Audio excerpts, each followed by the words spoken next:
February 27th Planning Board meeting of the town of Sebago. I'd like to call this meeting to order. The time is 5:03. Tonight's agenda is available by the sign-in sheet. If you're not signed in, please do so.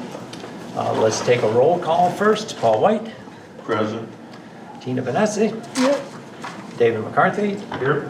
David Welch. Here. And myself, Bob the Liberty. Also will acknowledge the town staff, including Christina Robinson. She's here. And Brett Wimpkin. Brett.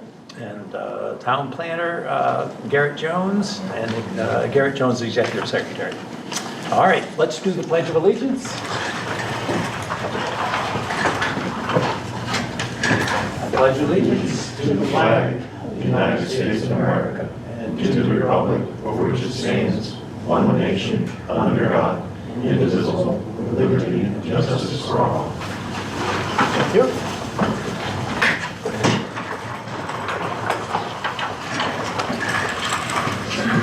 So this is a public proceeding, not a public hearing, and unless the planning board specifically votes to go into executive session, anyone here has the right to hear everything that's being said and to look at all the exhibits and materials that are presented.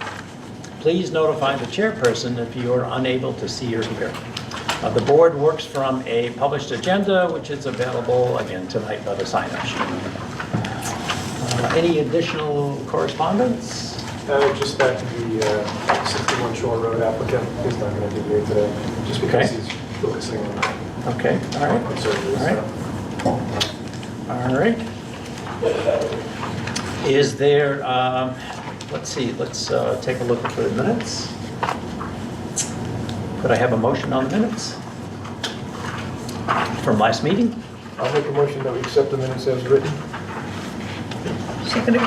Seconded, okay. All in favor? Okay, very good. Motion passes. Any questions from the audience related to an application, not related to an application? Okay, very good. Okay. So let's see, I guess we are all the way down.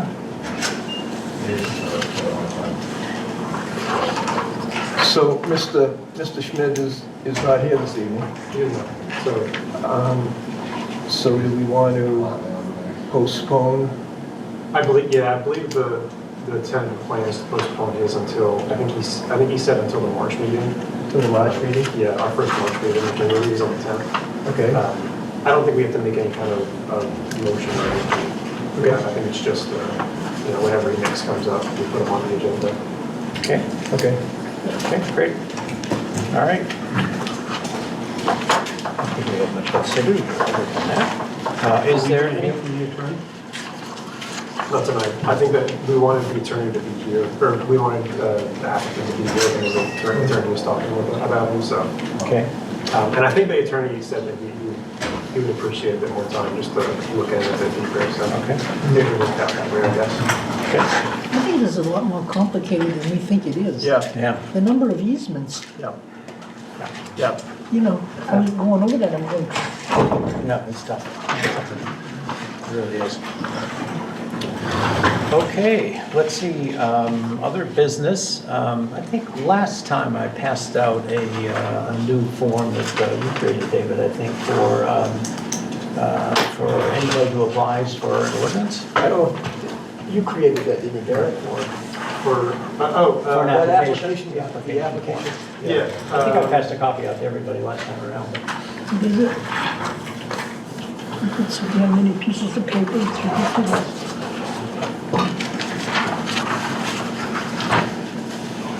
I have it right here. So, I don't know. If not, I'll get some more made. but- Yeah, I don't have that one because I was involved with the ordinance. Yeah. Go ahead, make a copy. Okay, and, Yep, right, yeah. good. So, Did you want to speak for a couple of minutes about that, or shall we? I thought that was a pretty good draft. I don't know if anybody else has looked at it, but Do we want to make note that we table old business? You know, this is a piece of old business right here that I put out there last time around. But you mean specifically the Shore Road? Yeah. Oh. Okay, Well, I don't have that. I was You don't have it, huh? concentrating on the Okay. ordinances and the... all right. Well, let's make some copies, I guess. I'm sorry. Do you have that, Paul? What they're talking about? Make a motion. What do they call it? want to make a motion to table? Passed out. Template for ordinance proposals. Yeah. I make a motion that we table the old business of map 21, lot 45, 61 Shore Road, application submitted by Kevin Schmid for a garage apartment with apartment on a non-conforming lot until our March 10th, March 10th meeting at 5. 5 PM. Seconded. Okay. All right, any discussion? No? Okay. All in favor? Yep, all in favor? The motion passes.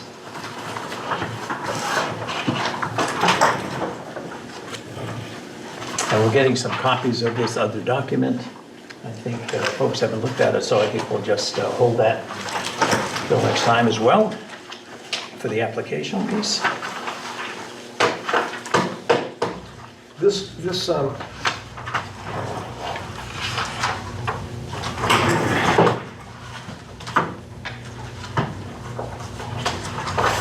I didn't know if this went with it, so,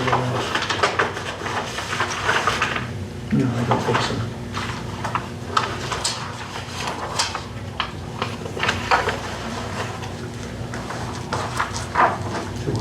no.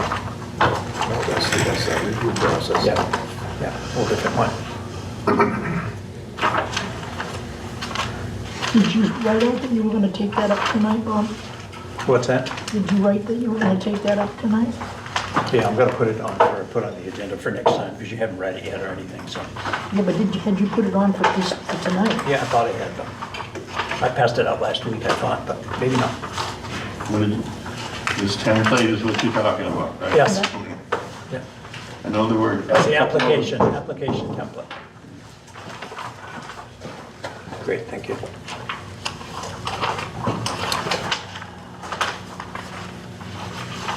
So, did everybody have this, or? Yeah. Oh, we didn't? I didn't get it. You haven't seen it? Yeah, I thought I had. I've got the copies, please, on it. This is just You've seen this that one? application that Gary How many came copies do you make? up with, and, What is this? you know, it has all This the is like the information sidewalk review application. on that back sheet, which I thought was good. Yep. I've seen this one before, Bob. Okay.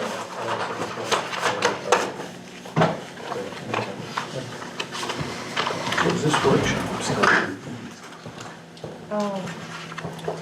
Yeah, this was a while ago that we talked about this, right? Pardon me? This was a while ago we talked Yes. about That's what I'm saying. I wasn't planning on dealing with it tonight. It's like, I don't remember this from last meeting. it. I don't think- No, I thought I was no. going crazy. Thank you. No, this was, yeah. I'm going crazy, all right. This was a while ago. When did you think about that, Christina? Did you I like think that? it was a good idea. Yeah. Well, that's why we asked for all of the easements to be put on the map of Shore Road, Right. to show where the water lines were and the septic, Yeah. and it all came from this. Yeah. Yeah. Which is, So, yeah, it gives the applicant a good idea of what they need to come before the It planning clears it board up for for site 'em, I plan think. review. Yep, really, yeah. Good. So do we just want to utilize this, or shall we let folks look at it until next meeting? Well, it's ready to be used, right? It is, I think. Yeah, I mean, if you guys want, we'll start using this one. Yeah, That's your, I like it. Did you get a copy of it? I mean, Any more copies? it looks like it's complicated, but it's not. I mean, it just No, comes yeah, right, it's a nice, it just simple comes right process. down. real easy to read. Yep, Good reference sheet for the applicant. Yeah. exactly. Yeah. Certainly is. So if we ask them for something and they say, well, I didn't know about that. Yeah, well, it's we on can your say, application, that's Sir, right. madam, could you please? Yeah, that's right. Do we have to adopt this? Do we have to? Or can she just start using it? I think she could just start I using think it's a it. valuable Do you remember tool. where we got the information? I'm sorry, I didn't mean to interrupt you. What's Yeah, that? I have a question on like some of the requirements, because I just want to shy away from requiring things on an application form that may not be in our ordinance, if you know what I mean. Like, I think there's an opportunity that, like, for submission requirements, to align those kind of things with like what's within our land use ordinance, if that makes sense. So doesn't Or have is all there- the other information that we could ask the applicant for? Yeah. It could, I mean, is that in our ordinance? I was just asking the question, I guess. Like, I don't, Because I we don't- can no. ask for additional information. of course. Yeah. Yeah, I wouldn't want, applicants to have to go through, maybe something on here, and again, without looking at this too deeply, I wouldn't want to have them pursue additional expense for something that maybe isn't required by the ordinance, if you know what I mean.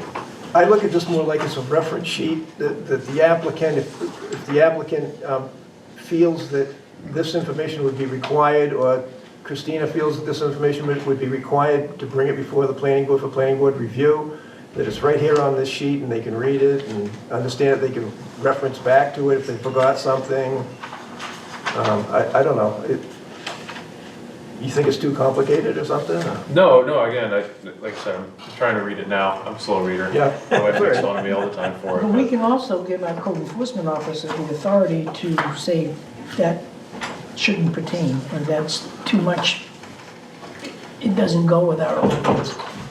Maybe, I mean, if it's a site plan application, if it didn't pertain or wasn't applicable, I guess that'd be the board's discretion though. Or But she they'd have could bring to- it, Oh, right, yeah, I yeah. mean, of we course. can communicate that at a meeting, Yeah, but we could give her the authority to say that's too much of an expense for what we're trying to do. Yeah. And that's in her purview to bring that to the board. Sure. Yeah. You okay with that, Christine? Yeah, usually when someone comes to talk to me, I just create a list based off what I'm anticipating. And then when they get to you for pre-app, that's when you really solidify what they need to bring. Exactly. I mean, if something happens and we feel like we have to amend this, we could just amend it anyway, right? We can just amend it. I don't. Yeah. Maybe if you want to take it home, we can talk about it again at the next one, but we'll start to use it if you want. I would think. Sure. It would be a good I idea. view this as code enforcement's decision. Yeah, And whole purview. Yeah. But we have on there what we may require. Yeah. Well, your department came up with this anyway. This is something that you guys generated, so, yeah. Where did you make that from? Did you take the information from somewhere? I believe I took it from either our ordinance or just like a reference sheet that may have been provided by the board. I'm not, it's been a while since I drafted it up. Why don't we relook at it, Okay. and then we'll talk about it. Yeah, decide, yeah, and it's just, I think the basic idea is a good idea. If you want to make some changes to it, I mean, feel free to, Yeah, I guess I also don't know what our application forms look like right they're now. very basic. If it's just Yeah. pretty slim information, then I think this is a good starting Yeah. point Yeah. too. to Well, help this guide is just an attempt to eliminate, information coming in on the second or third meeting. Right. Sure. That's- This is, Better have it up front. try to speed up the process a little bit so that everybody doesn't have like a pre-application meeting and just have no clue as to why they're here and, I think which is just a wasted meeting, really. Yep. Cool. Very good. And I, In the last page. yeah, yeah. All right, let's move on then. I think all we have, is there any other business to consider?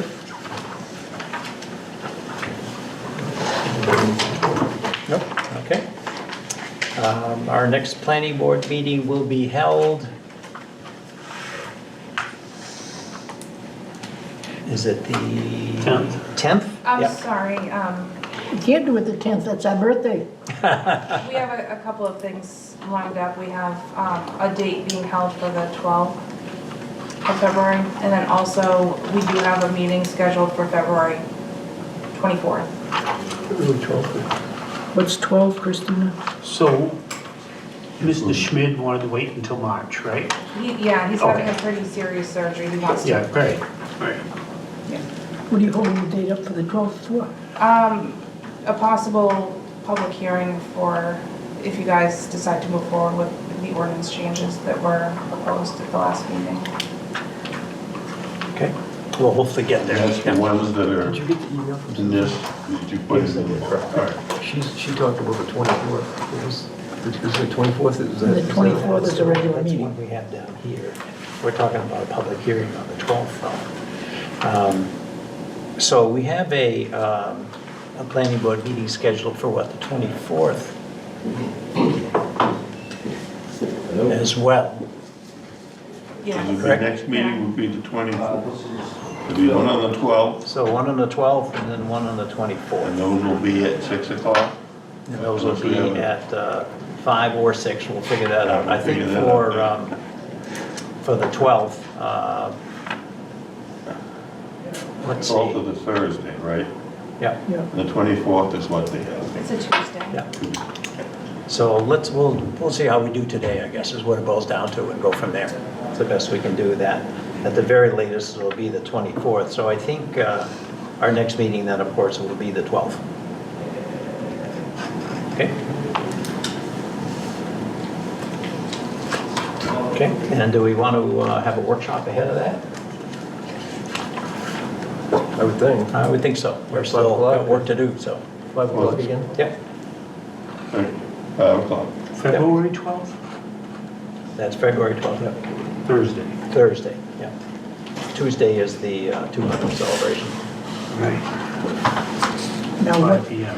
And the 24th would be The a next one possible after. public hearing, is that what that is? We even talked about possibly having a public hearing on the 12th, Oh, but it may be the 25th. We'll see how we do yeah, that. okay. what ordinances are we gonna look at? Well, we're going to look at, we have a number of things to look at here actually this evening, but we want to try and move I'll call it the gravel road ordinance piece along, and we'll talk also about the marijuana ordinance. And then we also have some, what else we got here? Key points. We got Phil's nuisance. Yeah, I guess what's included in the packet that I prepared for last meeting, I think it can be summarized in 3 different ways. There's Okay. the roadway design standards, right, incorporating for their gravel roads. The asphalt concrete paving plans, that was something that a lot of work had been done before, so I think that's pretty simple work. I thought the selectmen said to throw that out. No, they said to move forward with that one. So we, I think where it was, a majority of the work was already done, and it's a matter of just adding definitions and updating our land use table. That's a pretty small lift. I know, but okay. So, All right. so that, and then I guess it could be classified as administrative with the implementation of the staff local review. Piece that's in here as well, so Okay. All right. are we gonna talk about this? I hope so. Yep. That's what I'm here Main for. topic. Okay. Okay. So, Sorry. let me adjourn. You got something still? Go ahead. I don't know if we can adjourn if we need to make a motion for the public hearing. Can we reopen to that? For the second? For the motion for the public hearing? Okay. Okay. We're gonna be ready. Don't we have to discuss this and make changes to this? Yeah. Are we gonna get that all done tonight? Can we talk about Thanks for Do the meeting. best. the fire chief's Yes. ordinances inside of the inside of the meeting? Okay. Okay. Yes, we will. Yep, we'll do all that then. I would, my suggestion, I guess, would be, let's make a motion on the public hearing, and if we aren't ready at the end of our workshop, then we'll postpone until the next. That makes sense? Right. Okay. So I'll make a motion that we have a public hearing on what, February 24th, is it? February 12th, we're talking. Oh, February 12th we're talking? If we can For a do it public February hearing? 12th. Yeah. Okay, February 12th at what, 6 o'clock? At 5 o'clock. 6 o'clock, yes. Okay, Correct. so I'll make a Now, motion that we is there have a public hearing February 12th at 6 o'clock.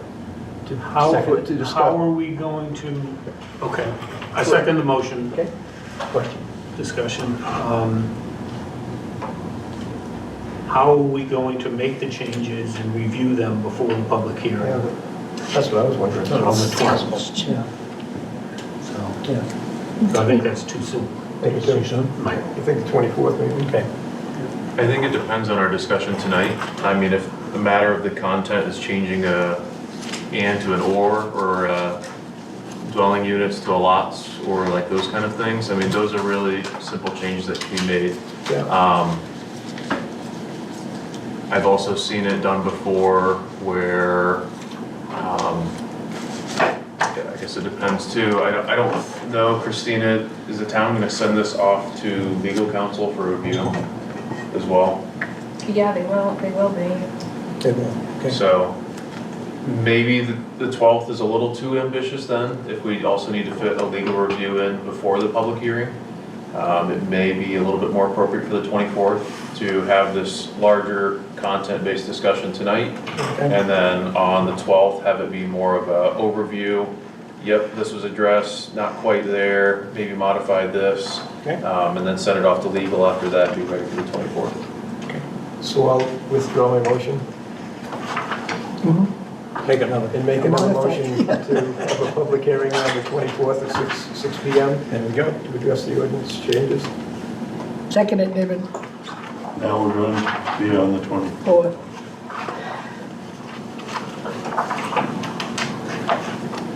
Could I ask you a Okay, question? Any, go ahead. Is this still Now on we this gotta vote motion? on or- it. no. No, okay. So we'll vote on it, right? Any more conversation on that? We all set? All right, good. All in favor? The motion is to have a public hearing at 6 o'clock on the 24th. Yes.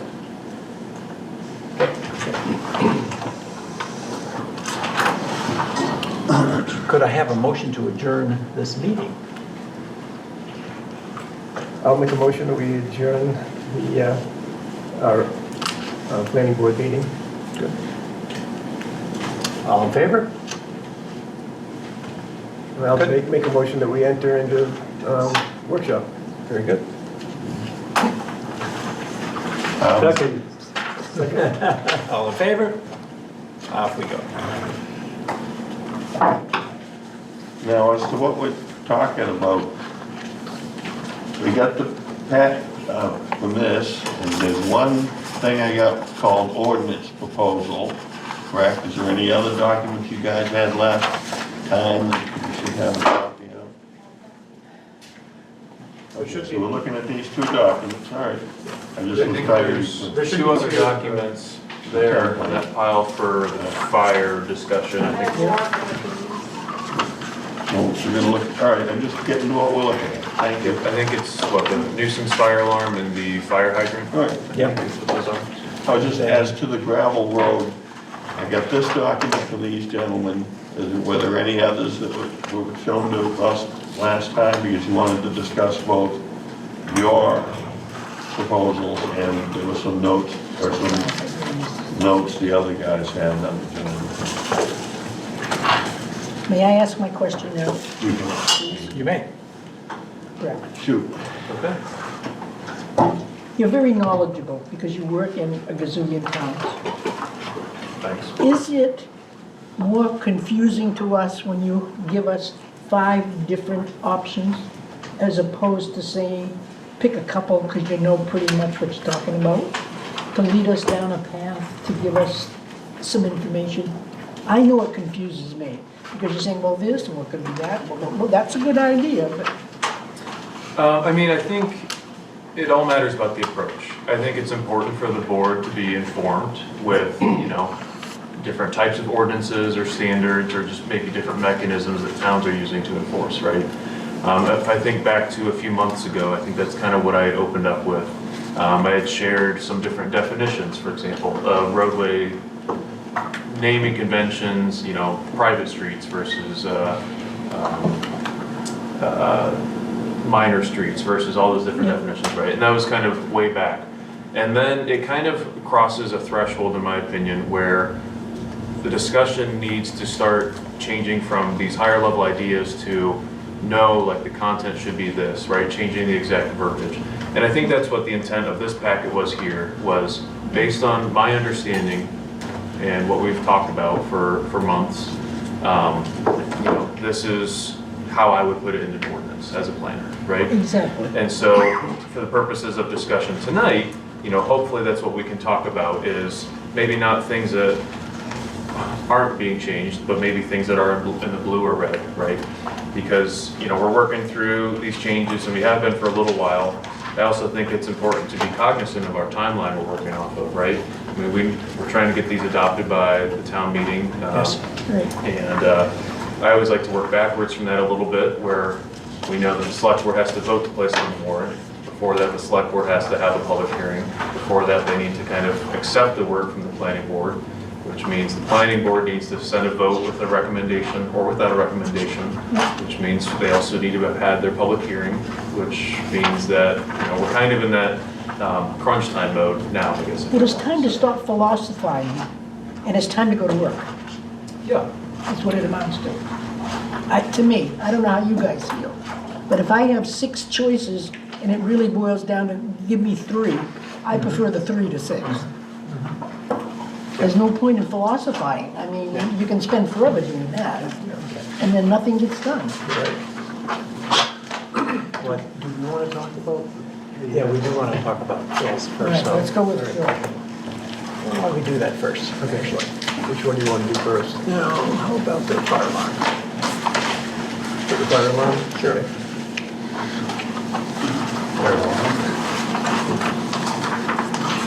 Let's just do the, probably could do the template first.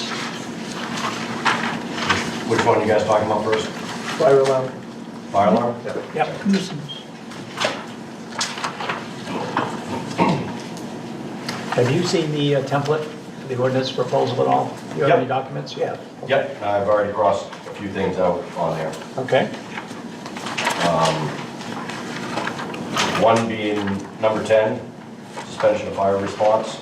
That has to go, because that puts the town at liability.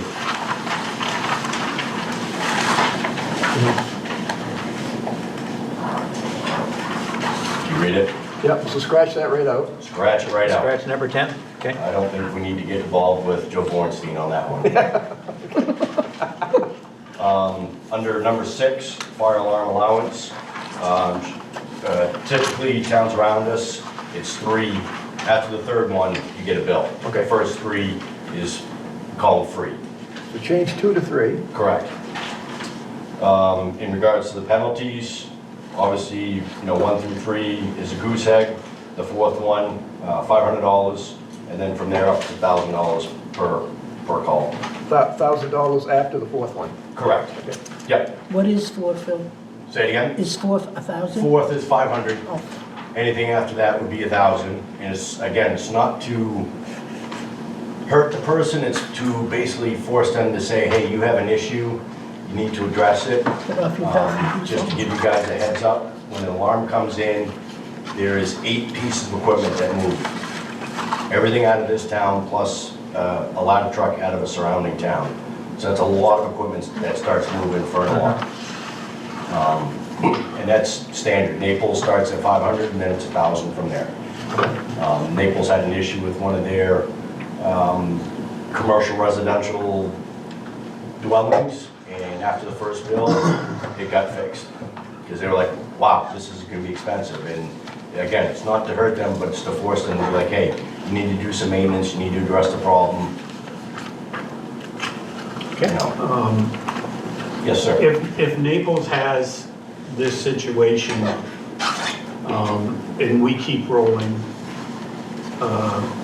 or let's say they keep coming to us, can they beg out of that agreement? It's part of our mutual aid agreement with all the surrounding towns. Okay. We have an automatic mutual aid agreement. Well, I don't think $1,000 is too much when you roll $1 million piece of equipment back. No, but again, we're not trying to hurt I get that. the person, but we're trying to express that it's time for you guys to have a company come in and do some maintenance or find out what the issue is that's causing the nuisance alarm and to remedy this situation. Make it sting. Yeah. Just make it sting a little Yeah. bit. I mean, if, on EMA, as far as what each truck cost, a pumper truck build out for any EMA, when I put in for resolution for any time that we're trying to go after money on, they're trying to be declared a disaster. A fire truck is $500 an hour, a ladder truck is $1,000 an hour. So, you know, if we did it that way, we could be handing them a bill for almost $10,000. We're not here to do that. We're here to basically say, hey, let's come to an agreement that, hey, let's fix the system, let's get it right, let's keep your residents or your house safe, but, you know, this isn't cheap. You know, this is a public service, and the amount of equipment that rolls, you know, like I said, most towns it's 3 and free. After that, you're gonna see a bill. So you're good with the rest of the ordinance? Yeah, it seemed good. Like I said, just taking out the section 10, and then under number 9, after the third one, corrective action, and then under number 6, going from 2 to 3, and then changing the prices from the fourth one being $500, and then from there out being $1,000 per line. Okay. Sounds good, that was easy. Like you said, it's not rocket science. Yeah. Just want something on the books so we have some teeth behind it. Right. So, moving on to the hydrants. Oh, Merle, what's up, boss? So on number 5, after the heading, parenthetically says optional. What does that mean, optional? Is having section 5 an option that we can consider here?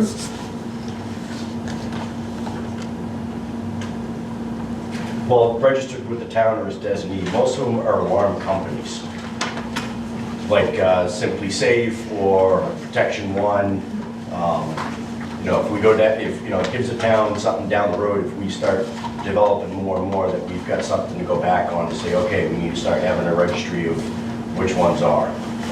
But again, hence it's optional, so at this present time, it's, you know, it's up, it would be the board's decision to make that, you know, definition at the present time when they have a project go in front of them. Well, and I know. you do have the ability to appeal it too. Correct. So, Yep. yeah. But if it's not in there, you can't do anything about it. So that's why it's in there in parentheses being optional. So it could be one of those, it doesn't apply in this circumstance. You know, the board has that, you know, distinction to say it's not applicable in this, you know, purview. And what are those criteria? That would be up to you guys. Yeah, so we don't have criteria for that. So my suggestion would be, Remove it. yeah, I mean, that leads us to say, make arbitrary decisions. You may need it, I may not like Merle today, so he may need to register, you know? So, And we can always amend it later. right, exactly. Okay, scratch. And I would suspect that you have all the contact information for all the alarms in Sebago anyway. Dispatch would when it comes in. Yeah. We don't in the department. Right. Dispatch would when it's called in by the company to the dispatch center. It's available. Yes. That's my point. So your suggestion is to scratch that one? too? I would, because, Number 5. Yeah. yeah, Okay. Yeah. Merrill? I Can add agree with later. that Let's see how the- suggestion, but I do have a follow-up question. Do any of the neighboring towns have a registration system at present? Not that I'm aware of to that extent. Wyndham might, because they're a lot more of a commercially developed town. Yeah. Yeah, I was gonna say, as the town grows, you might wanna add something back in, sure. But they don't monitor it. Again, it's, It's not monitored at the station. It's still sent into dispatch via the alarm company. Okay. So, Yes, sir. number 8, I would like to change that Number 8. Yep. to certified mail return receipt requested, unless anybody has a better way of assuring that this actually gets delivered. Much like our public easement road notices that nobody gets. Yeah, So, yeah, that's good.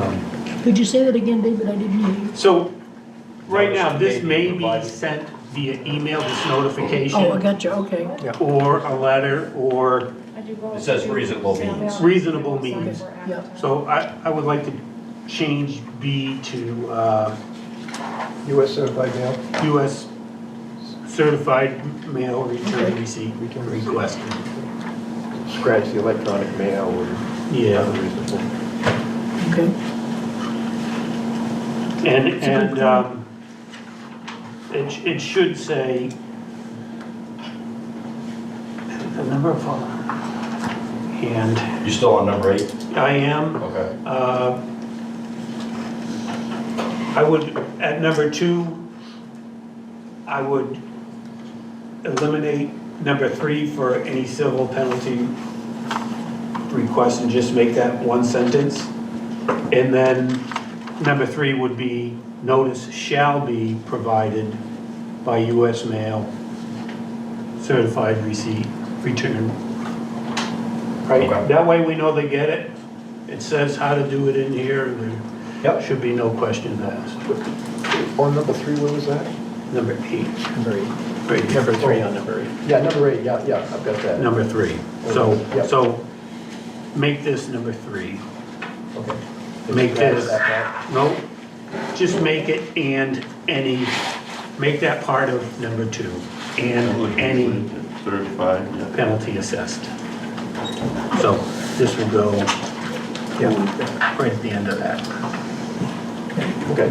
All right, so not a separate sentence. Yeah, okay, all right, good. You just basically get rid of the number 3. Yeah. Yeah, okay. And what was the other one you said? It was in the same one, it was just Make it Shorten it up. Make number 3. instead of having B, it just becomes number 3. Yeah, go to number 8. Yeah. So this will be number 3. Oh, okay, that's what you're talking about. Okay, okay. I thought you was like a number 3 on the actual ordinance itself. Yep, gotcha. Right. So similar to your number 6 that we crossed out, Yes, sir. number Did cross 11. out. Number 5. Well, yeah, number, Crossed out number 5, change 2 to 3 on number 6. yeah. Is that the no response one? No, that's number 10. Okay, Number 10 removed. so doesn't number 11 kind of impose the same type of repeated failure by a monitoring company to employ verification procedures may result in the town declining response? Yeah, you can scratch that one too then. Right?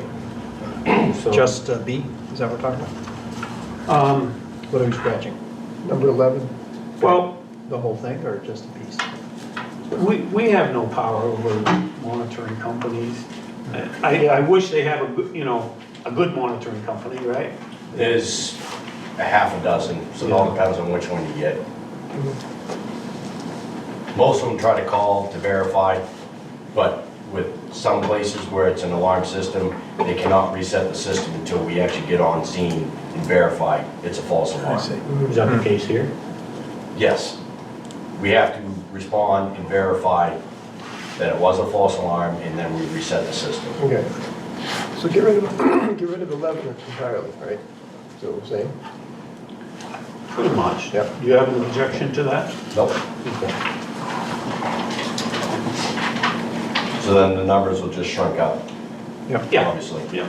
Because we're getting, number 5's gone, number 10's gone, number 11's gone, Yeah. so Be down to drop 2 down to pages. basically No, 9. Be down to 4 pages.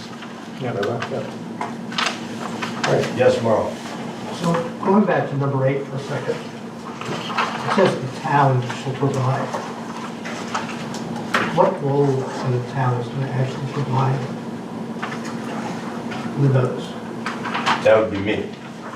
I think it would be worthwhile. I mean, I'm sitting here thinking about Letitia and her group over there, if they were just to read this and they would think, well, do we have to do this? What do we have to do? But also, if a citizen reads this and gets a notice, they're gonna go to that desk right over there. Yep. Wouldn't it be better just to keep them out of the process and just identify that? No, because then I would get a phone call that somebody's come up here and, because I work for the town. Yeah, I understand. You never can be sure where Phil's gonna be, Because I'm not a full-time chief. but they can get a hold of you. Correct.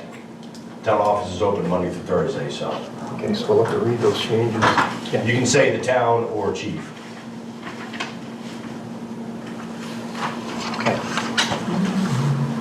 Because again, I do work for the town, so it's all under the same umbrella.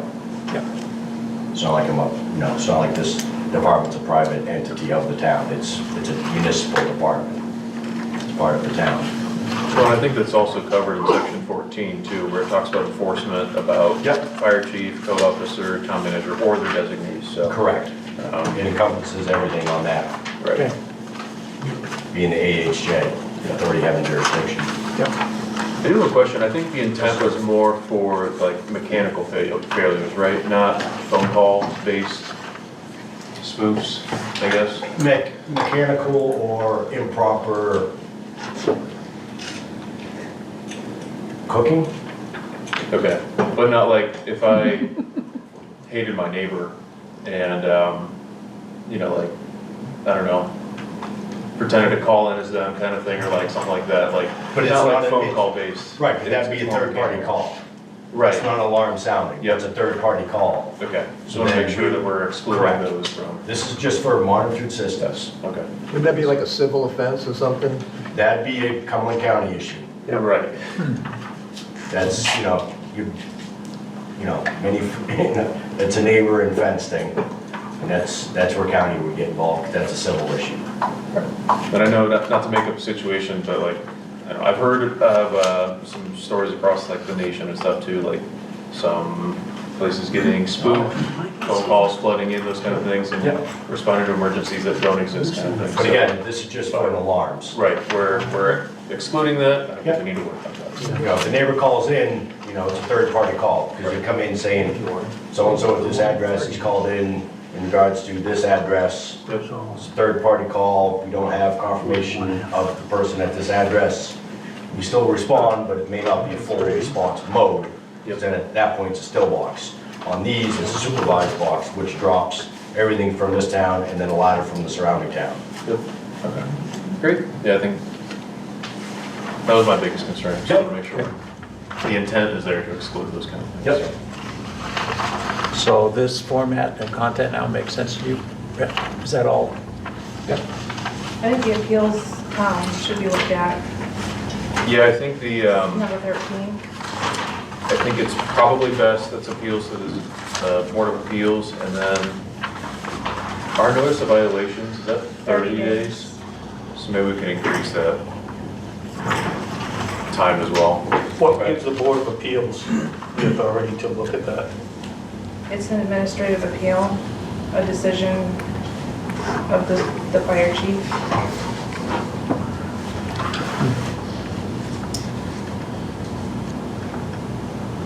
I don't think the Board of Appeals has authority over that, do they? I mean, they can appeal, people can appeal any decision that we make. Do they not? But the Board of Appeals, I don't know if I agree with that. It's an appeal on the ordinance then, correct? Yeah, but it's not our ordinance. It's not a planning board issue, right? This would be actually a selectman issue, administrative issue. He could do, the Board of Appeals can hear administrative appeals with regards to our, what the hell do we call these things? Our building ordinance code, Well, any decision ordinance. that's Land use, made- thank you. Okay, so it's just a land use thing? Yeah. I'm pretty sure Yeah. that any decision made by administration, Right. an administrative appeal goes to the ZBA. What did you use as a template for this? If you look at another town's ordinance? Somewhat, but a lot of towns go way further in depth because they're talking about sprinkler systems, commercial infrastructure, where we don't have that, so we're kind of on, Annual. a different territory. I know there was a town that was up north, and I can't even remember the name of it, and I tried Googling it, but the fire chief went in front of the planning board and the board of selectmen to put in a nuisance alarm ordinance because they kept going to the commercial building over and over and over, and he's like, guys are leaving work, we're constantly going to this place, it's time to start getting some funds or force them to fix the issue. And that's what it was. The incentive would be, and it's, what you're saying is you have a place, and you get repeated calls from a monitoring company, and the incentive would be for them to get their system working properly. Correct. Okay, thank you. Yep. Again, we're not trying to make money here, we're just trying to, emphasize on them, let's do some maintenance or fix the issue, relocate the head, do some in-house training. Appeal from any decision. We're here to work with you, we're just, after so many calls, I'm sorry, but it's not free anymore. Appeals. According to the Maine rules of civil procedure. Well, that's land use appeals. She's saying that the Board of Appeals has a broader authority, and they may. We can get back to it. Yeah. That's something to ask on. I hadn't heard that before. Because again, it's being enforced on an ordinance, so I would assume it would go to the ZBA, wouldn't it? Right, I mean, I'm just trying to think of all the other ones, but I guess they have been land use based because those are the types of violations that code enforcement generally issues. Yeah. Whether it's like If you come across a setback issue, right, yeah, That'd that go or to ZBA. a not permitted use kind of thing. Yeah, but that again, has to it do with is the a- planning board and Not the necessarily. CEO. if it's a residential structure and you're talking about somebody's shed that may have been moved now too close, Yeah. that wouldn't have been planning board. No, I said the CEO too, yeah. Right. Yeah. But if they didn't know about it and it got moved, Yeah, somebody I did don't it on know. the, somebody did it on the I don't know land. the answer to that question. I'm not Brendan does. They can hear any appeal for any reason. You can appeal anything? Yeah. And the appeals board is the proper Yeah. authority. Guess that's why it's So called change that from the 10 appeals days to board 30 and not days? the zoning board. of Yeah, I guess appeals. so, yeah, absolutely. Yeah, okay. So we're changing that from 10 to 30? Yep. Can you change it now? Find it again. What were we talking about? Oh, 13th? Instead of 10 days, it was on the 30? appeal. 30 days, 10 days or 30 Yeah. days? Okay. There it is.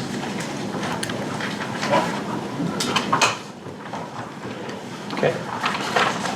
Any other Well, conversation about that? Go ahead. number 9. So, upon the fourth false alarm within a calendar year, the town may require the alarm user to submit documentation. It should be shall, It's right there. Okay, which shall include, Okay, yep. yeah.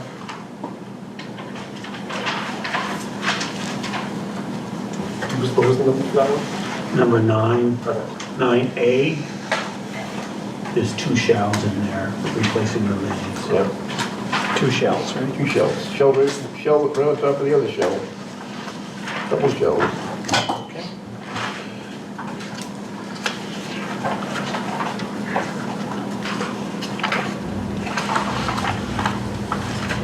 And Okay. B, should that be shall again?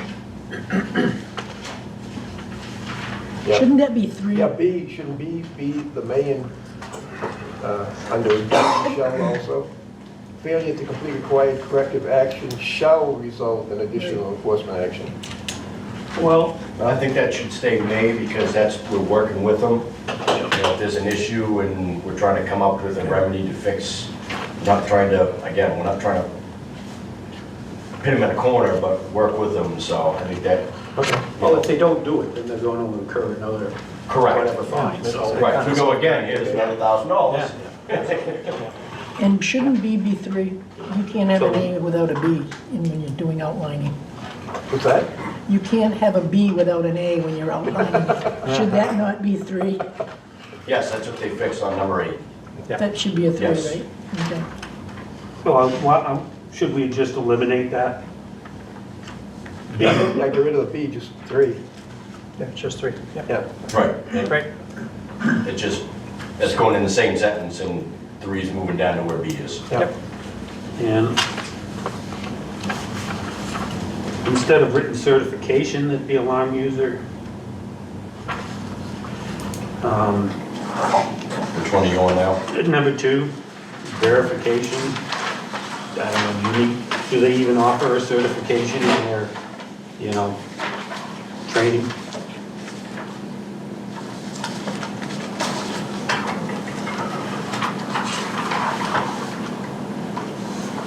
What are you On talking a about? monitored system, yes. At a certain facility, yes. As, if it's a residential, then no.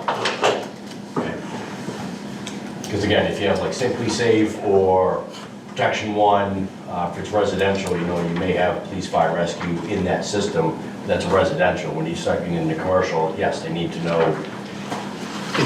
And Did it they needs get to a be- certificate that Bill Strike is certified to do this? No, it's the alarm company that does it. Right. They give them a certificate. They give them a certificate that has been maintained or serviced, and that, All I'm trying to get here is verification or certification. Now, if they don't have a certification, then we would just verify that they've been trained, right? yeah, as far as pulling a fire alarm and whatnot, yes. When it comes to a again, we're getting into commercial and residential.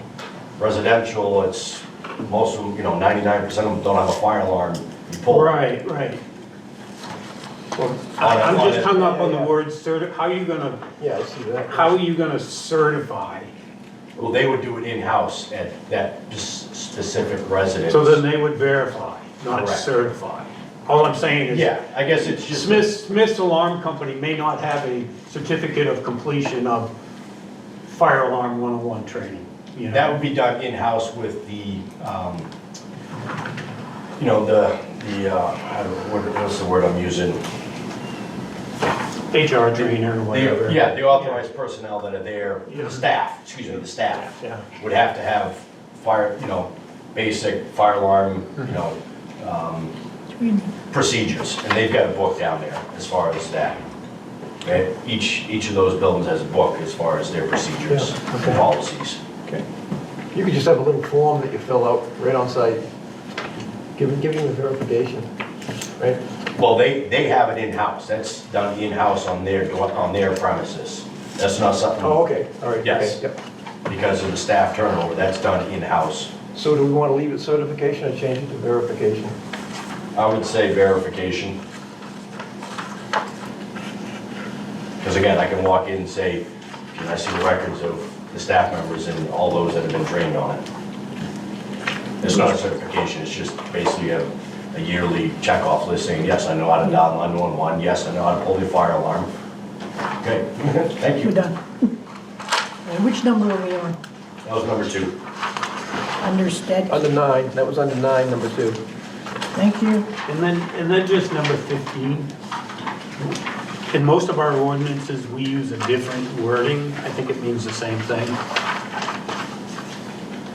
So we should one aspect of this ordinance prove to be invalid.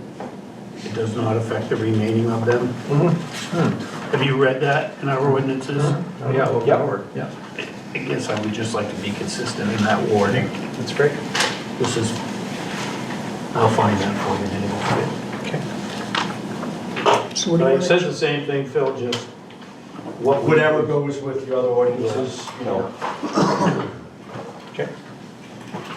Okay. Any other comments? Dave, do you want to try and read back what you've got? Sure. So, whoops. Yeah, don't want that page, don't want that page. Okay, so, on what would be page 2, we're scratching 5. Number 6, we're changing the 2 to 3. Number 7, we're changing, we're scratching the 3rd, under 7, we're scratching third time of 250, we're scratching that right off. 4th, we're changing 350 to 500. Yep. And then number 5 would be after 4th, 1,000. I guess that's what we want to do. Then on the next page, under 8, it would be under A, we're scratching the existing number 3, moving it down to the bottom sentence, and changing the notice may to notice shall, scratching electronic or other reasonable means, and putting certified return receipt in its place. Number 9, we're scratching shall after town may require the alarm. It's going to say town shall. And on the next sentence down, the last part of that sentence says which may include, we'll say which shall include. That's under 9. Then under 9, number 2, we're changing certification to verification. Number 10 gets scratched. Number 11 gets scratched. And number 13, we're changing, under town manager, within 10 days, we're changing that to 30 days. Yep. And then back on number 9, upon the 3rd, not the 4th. Yeah, you mentioned that, I think. What was that? Number 9, Yep. Oh, yep, on the 3rd, okay, Yep. yep. Missed that one. Okay. And those are the changes. sweet. That was the easy one. So we all in agreement with that? You're gonna take care of that, Garrett? Yeah, I can, you sent me the Word document for that one, right? So I can make the edits Yep. there and then get it back to you guys. Yeah, if you have, if you need anything, just let me know. All right. Yeah, that was easy. Good. Now we're on to, And we'll look at it next meeting and move on from there. yeah. Excellent. Okay. All set with that one? You're done, too. Yep. Nice. Thanks for all the comments. Okay, let's talk about the fire hydrant ordinance. And so Phil, why don't you just go through your changes here? Yep. Let's see, on 1.2.3, where it says the developer association agrees to pay $2,000 for a reserve account to be placed in escrow for further repairs. I suggest moving that up to 3, because obviously the cost of materials have changed dramatically since this template was made back in 2010. So it's been 16 years, and as you guys know, there's been a cost increase on just about everything. Okay. Under number 3, 3A, all hydrants shall be 8-inch PVC scratch out steel. It's all PVC now. All basically. PVC.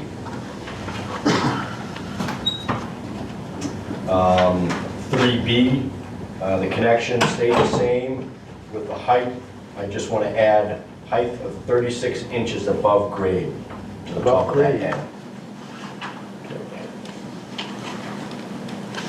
Is that like down on Marathon? Say it again? Is that like down on Marathon there? That one's actually a little high. That one's going to be lowered down a little bit. That's actually at 40 inches. So it's actually a little bit high. We want it at about 36, because when you back flush the truck, it's an easy flow to get back into it, and then it's a consistent pull to the truck at that point. Okay. And that one was cast iron, that's why it's being replaced with PVC. Cast iron failed.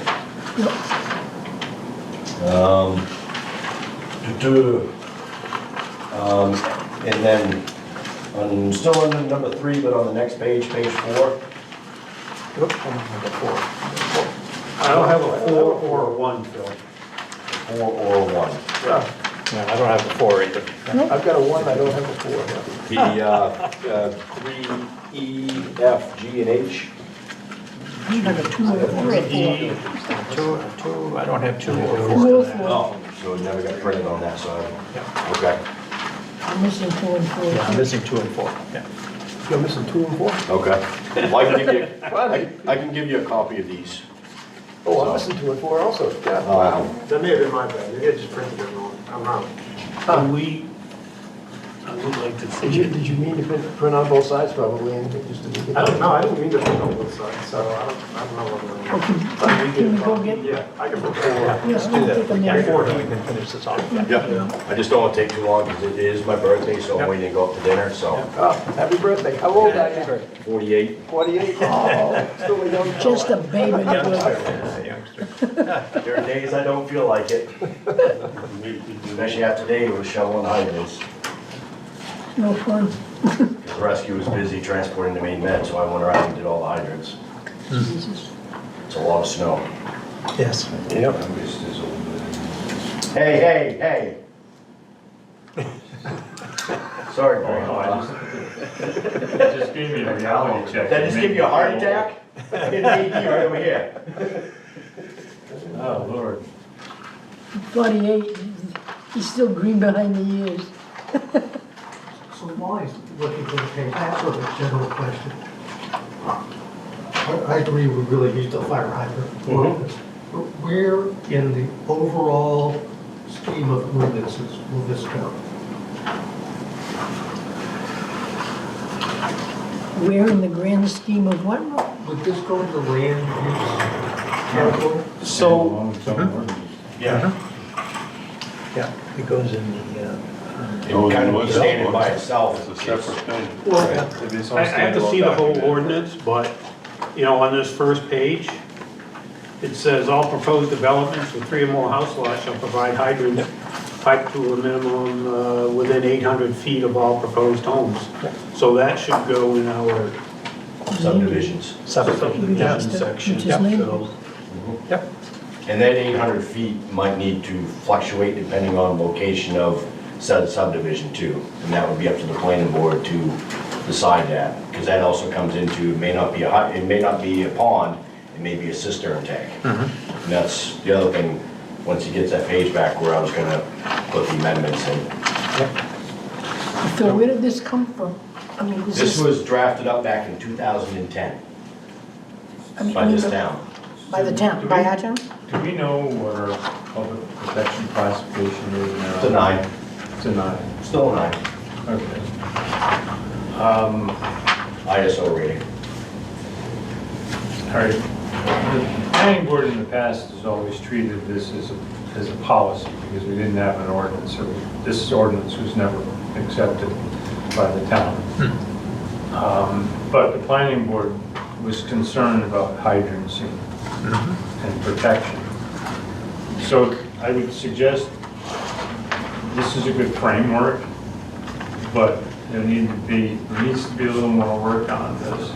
You know, under definitions, you refer to hydrant and you define a cistern, but you don't define an impound pond or flowage or a stream or lake. Fire pond, and then it goes into all hydrants capable of flowing 1,250 gallons a minute. Okay, so going back to the PPC, you know, I mean, the whole point of this was, you know, we had hoped to increase our PPC, to drop it to an 8 or an 8A or whatever. And that's going to affect everybody's insurance, the homeowner's insurance premiums, if we can drop our PPC. So one of the requirements that the insurance companies that set the PPC is that these hydrants have to be certified. And you need the new. So, and there's a thing called fire flow. Fire flow is a minimum of 250 gallons a minute for 2 hours. So that'd be 60,000 gallons. So, and what we did at the planning board is when somebody agreed to put in a fire pond, we required them to have it certified that it would provide at least 60,000 gallons. So I think that should be written in here. Well, the other thing is, we're not gonna be just going after one water source. No. We're going after multiple water sources. Well, what we did, we looked to the future, any impound pond that was built after, I think we started doing this with,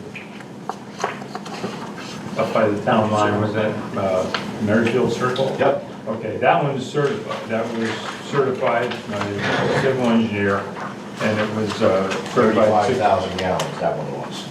That was 60,000, that's, Merrifield Circle was a pond. It's a fire pond that's fed by a little stream there, and the last document I saw, it stated 35,000 gallons on it. Okay, well, if you look at the plans, I think you'll see that it's supposed to be 60,000. At least that was the requirement, because we were seeking certification for all of those. So, I'm just suggesting moving forward, we ought to consider that any impound ponds ought to be 60,000 to comply, to coordinate with the, the fire flow requirements to increase your PPC. Okay, what about the pond up on, where you're coming down off the mountain by the orchard? Now, there's a pond there, there's supposed to be, it's a clay bottom, blah, blah, blah. Douglas Hill Orchard? Yeah, Yeah. but the pipe, half of the season, the water's below the pipe. Yeah. I mean, so, It's not fed. well, how do we classify that as a hydrant? It's a dry hydrant. It sure is dry. Yep. Yep. That So was would it, that was a failure. That was before we required that they be certified. okay, that's what I'm trying to find out. And so that's not even considered a hydrant, right? Oh, it is. It's a hydrant. Well, I thought a hydrant, you got water out of it. It is. How do you get water when the water's 2 feet below the pipe? It's gotten better because when it got put in, the ground got disturbed, so it took several years for it to reseed itself and fill in the voids. Oh, okay, So, just like Merrifield, when that got put in, it'd get water and then it'd drain out. You'd get water and then it'd drain, until all that Okay. fine sediment actually seals everything back in. yeah. You know, everything's gonna, it's like a Debbie or a levee. You know, it seeps until it actually, It's gonna seal itself, correct. okay. You know, all right. any time you disturb it, you've Yep. impacted that. So it does take time for it to seat itself. I remember when Merrifield went in, it took a while, I think it was a year or two before it finally grabbed hold with all that fine clay and all that sediment that went in there. Well, a lot of wood ash went in there too to try to help seal that. Right. But it took a couple of years for it to actually Yeah. cork itself. Same thing with Ward Road, that hydrant down there. You know, they expanded that, but it took several years for it to actually finally cork itself and hold water. But again, they only hold as much as Mother Nature provides Right. too. Right. Obviously, this past year, we had a serious drought. Yeah. We had no pun intended, we had a lot of dry hydrants. They were dry. You know, we knew right from middle of summer, you go to a static source. You go to a lake, you go to a pond, you go to something that you know you've got water. The dry hydrants became dry. Yes, So we're much better, correct me if I'm wrong, Phil, Yep. we're much better off be putting these hydrants in bodies of water if we can. versus a pond here, a pond there. Well, unless you have The ponds seem to be often a failure. unless you've got a stream bed or a river bed that Absolutely, yes. refill it, recharge it. That's what Merrifield is. When that sucker's going, it feeds into that pond, and then when it drops, and it Obviously, doesn't. that's ideal. Yeah. It still allows for a payment if it's not technically possible on any given project, that you still make a payment in lieu of that. And then you put in a hydrant in the Nearest body of water. Well, we have set money aside from your project up on Hancock Pond Road, but that we went into our, Trying to put a hydrant down there with an old Yeah, I know we railroad made coming a, up. and is I that don't know. 800 a good? $1,300 It was contribution. 34.50. Yeah, was what it was. Yeah. We should go It's the same, forward. that and doesn't try to mean- install it those. got Not yet, because I'm trying to work with the landowner to give us permission to put On it Hancock, on. on Hancock. Correct, get the trolley tracks there. Oh, yeah. Because we do have one that the town paid for the pipe for Denmark to put in at the boat launch in Denmark. And that's a new 8-inch pipe down there at the boat launch. We supplied the pipe, they supplied the crew to put it in, and that's to the boat. Is it in now? Oh, yeah. Oh, yeah, good. And there was money set aside for one at Peabody Pond. Yes. Hopefully those will get done someday. That money's earmarked someplace, though, It's in the dry hydrant C900 account, I think, or C something. long as where it is. Yep. I'm assuming a developer is responsible for this entire project. Correct. Okay, we need to make sure it says it in there. I believe it says it on the Yeah, it does. very beginning. Doesn't it?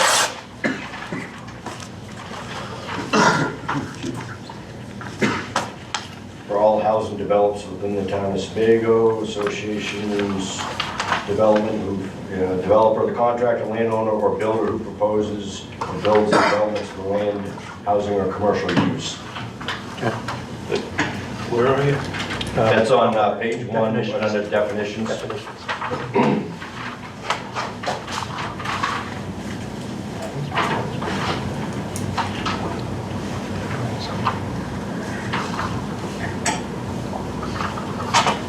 You guys have page 4? Yep. And then, like I said, 3H, where it talked about cisterns. Take out fire ponds, because I want to move that to 3I. Minimum of 20,000 gallons for a cistern. It's gonna be tough, like Brandon was saying, it's gonna be tough to put a 60,000 gallon cistern tank in, because those are huge chambers.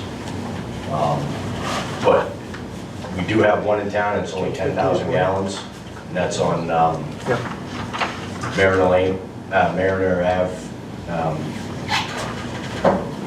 the dirt road. Mariner. Thank you. That's only got a 10,000 gallon cistern tank on it. I'd like the minimum to be at least 20,000 gallons. How fast can you draw that down, Phil? How big is the 1,000 tank? gallons a minute is the pump.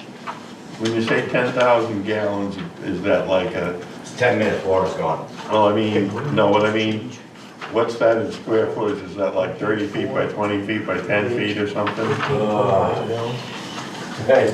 have to do that math. Yeah, it's, that one, Wait a minute. it's big. And that's why I'd like to go to 20,000 gallons, because the other thing with the cistern tank is you have a port to feed back into it. So you're setting up, basically like a cistern tank is basically to help that initial attack on it while you're waiting for other tankers to roll in. It gives you that extra, 4 or 5 tankers sitting there while you're doing the initial setup, and it gives you that response time for the tankers that come in from out of town, because on any desk box, you've got 3 tankers that roll in from surrounding towns. But it's travel time.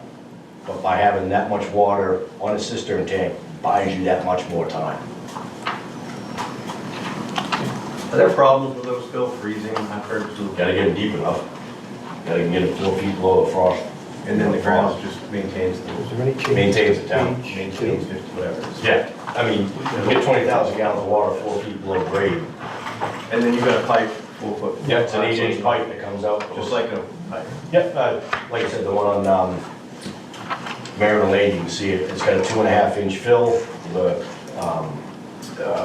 8-inch pipe that you draft out. So we can start pumping it into the tank as we're sucking it out, and we'll get tankers there. And you have to fill those, how often? Fill it once. Yeah. As long as there's no leak. They don't evaporate. No, Once they're sealed, it's the open. correct. And as long as there's no crack in the concrete or anything like that, then you're good. Did you have any changes to page 2? Page 2.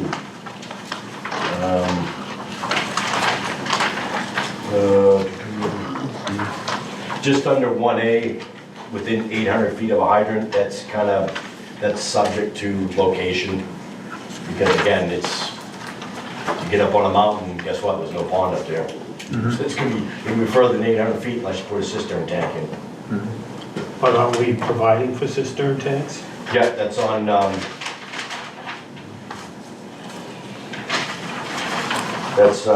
on page 4. I don't need that. Say it again? I don't have that page. We're missing two pages. Okay.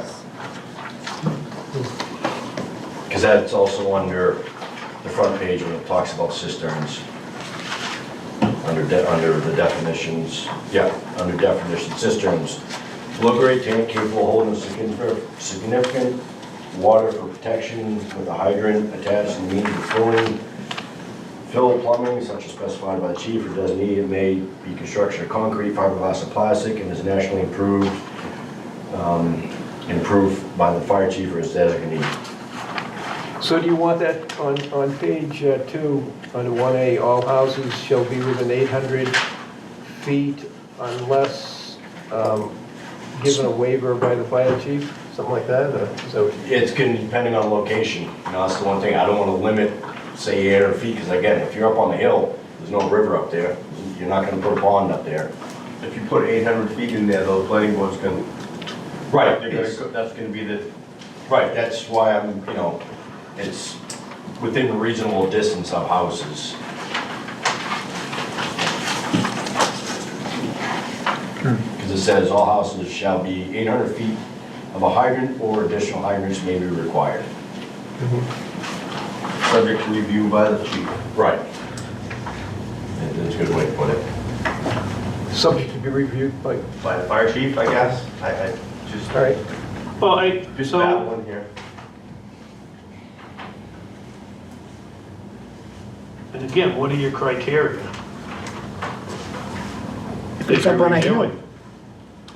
Say it again. What's the criteria you're using to review?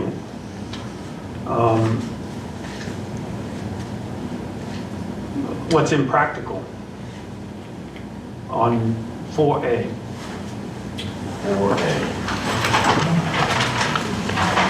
Because it costs 15,000 instead of 10,000? Or, You mean under exemptions? yeah,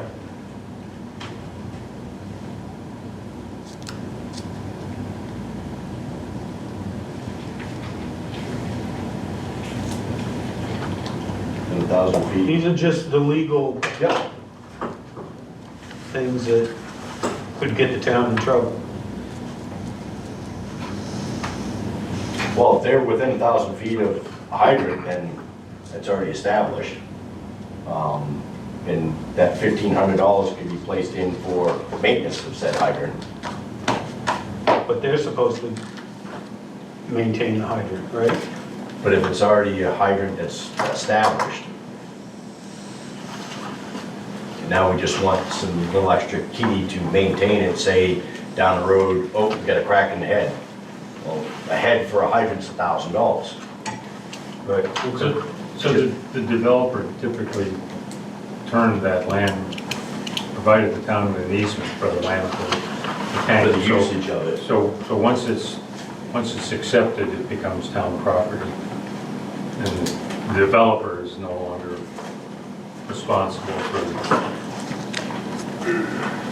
Well, there's actually 3 of them that the town never took over. One, Mariner, that cistern tank. I don't believe the town ever took that. Wardrobe, the town did take it. And then we can't find any documentation on the one on Taylor Lane, on Anderson. Why would the town want to accept a, Responsibility of it. that's right. So, Someone's gotta keep it filled with water, keep it That's cleaned out. That's if it's on the, that's if it's a cistern tank. If it's a fire pond or a hydrant that's attached to a brook, then it's... Still needs the maintenance. Correct. but this is provided for in here by their homeowners association or the developer, Mhm. right? Yep.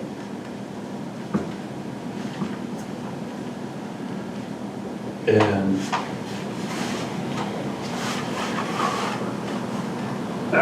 why would the town go in and, why would they want to take it over and maintain it? If the homeowner doesn't even care enough to maintain it himself.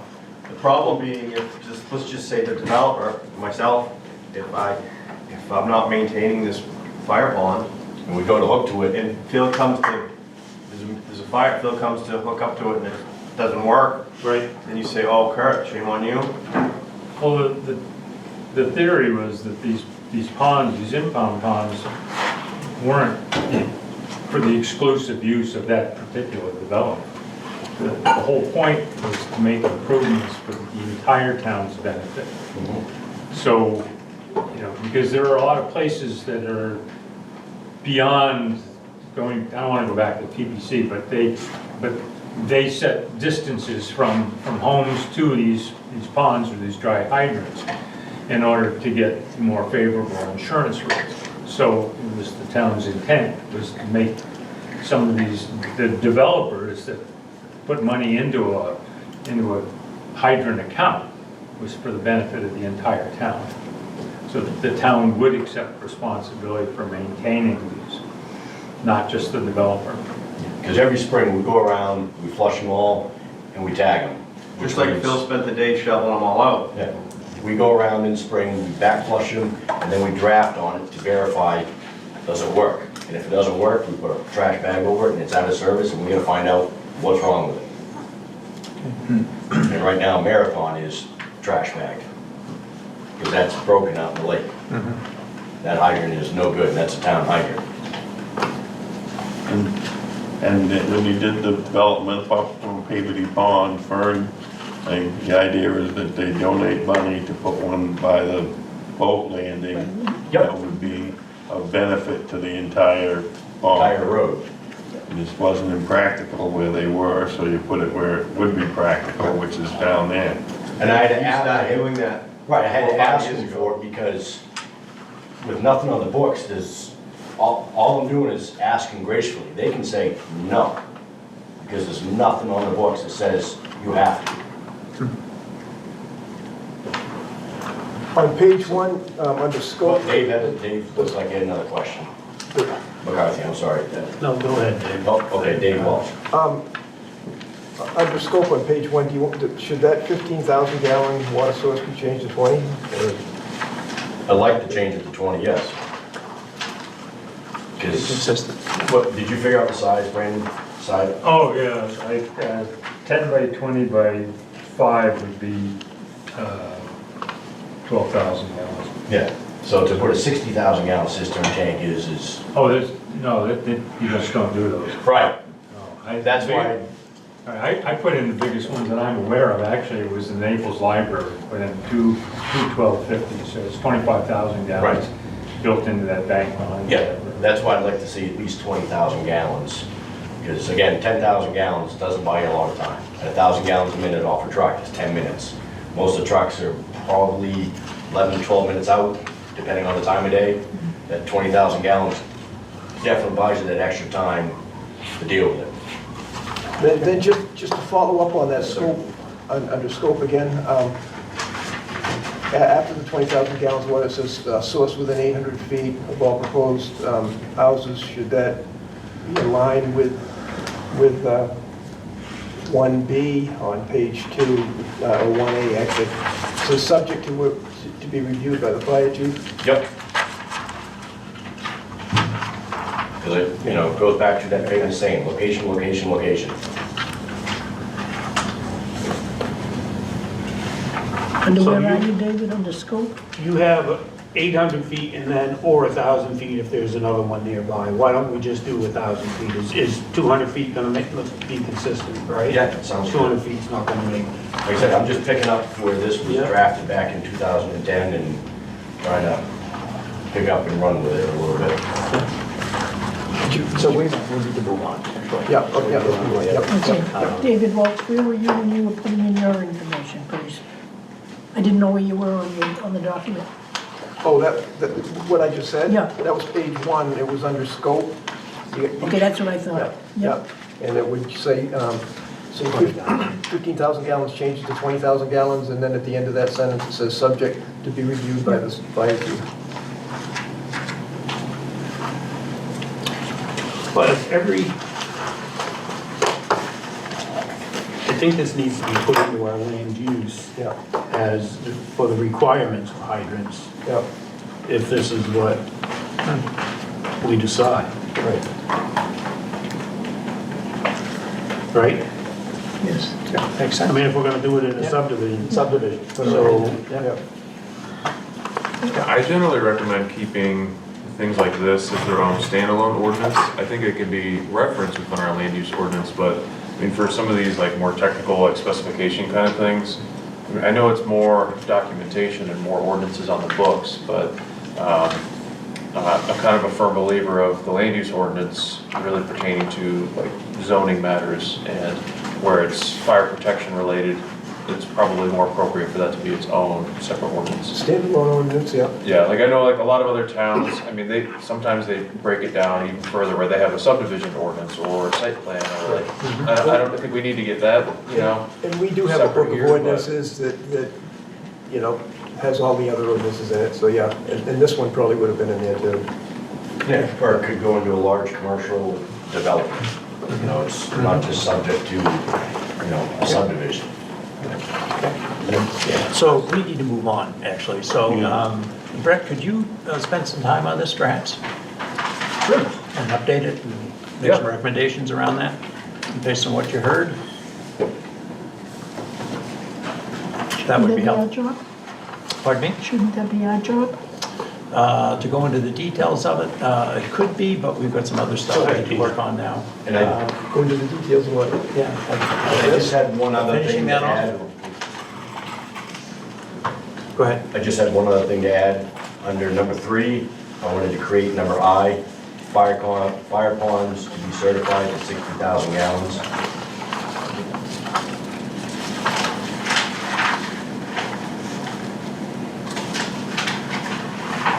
State certified or whatever. What is the numbers again? 3I, it's a new one. There we go, wrong page. we don't have it on the page, right? It's page 4 it was, I think. Oh, we don't have a 3I, that's right. Right, that's what I was saying. Okay. Creating a 3I, fire ponds certified to 60,000 gallons.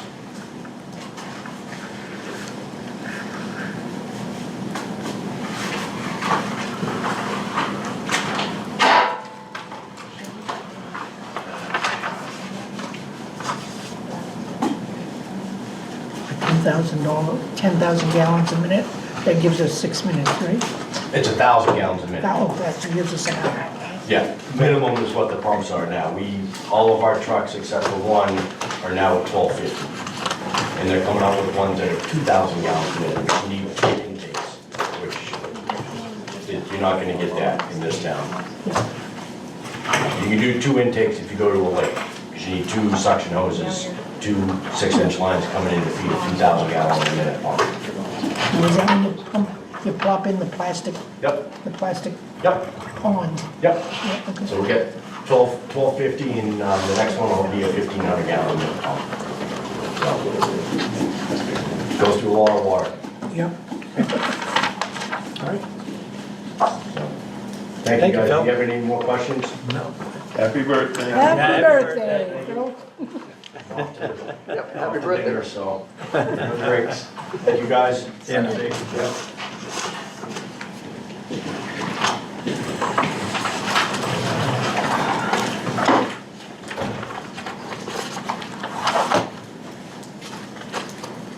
Okay. This one? Oh, I said I forgot my water. All right, so we ready to talk about, I'll just call it gravel roads for now? Oh, we're gonna talk about gravel roads? Yep. Okay, You know, just this package, essentially, we'll talk about this package. okay. Okay, and Brett, you were gonna kind of chat a little bit about that, but however you want to go through it again to get feedback on that. I think everybody's read it pretty thoroughly. Okay.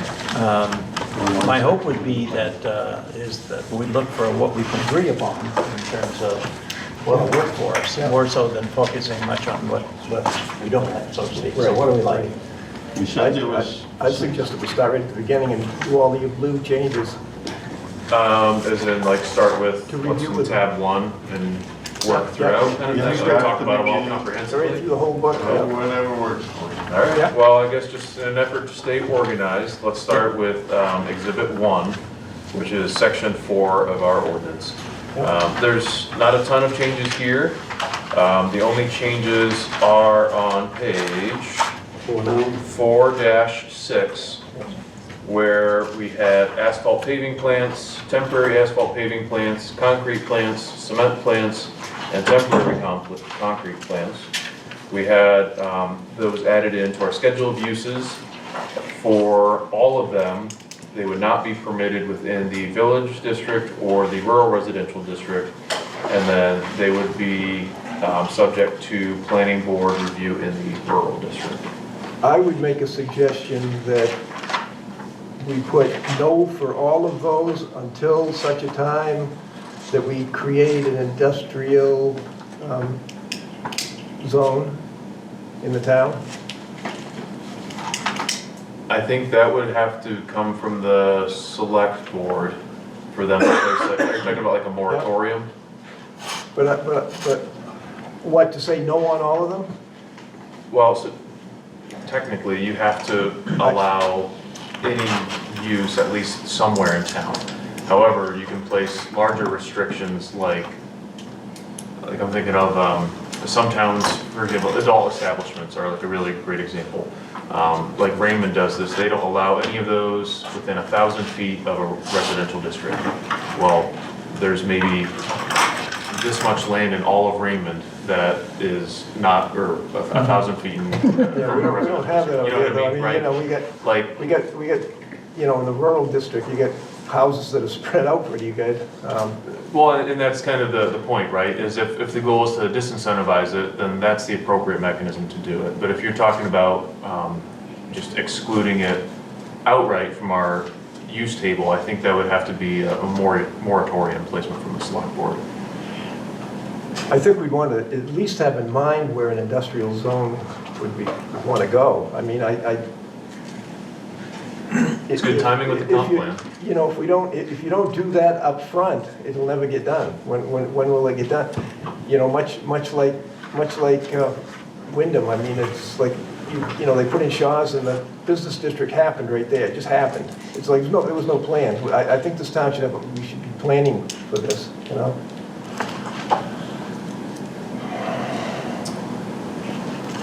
I just, I'm not in favor of just blanketly saying that the rural district is where we're gonna put asphalt plants, concrete plants, cement plants, you know?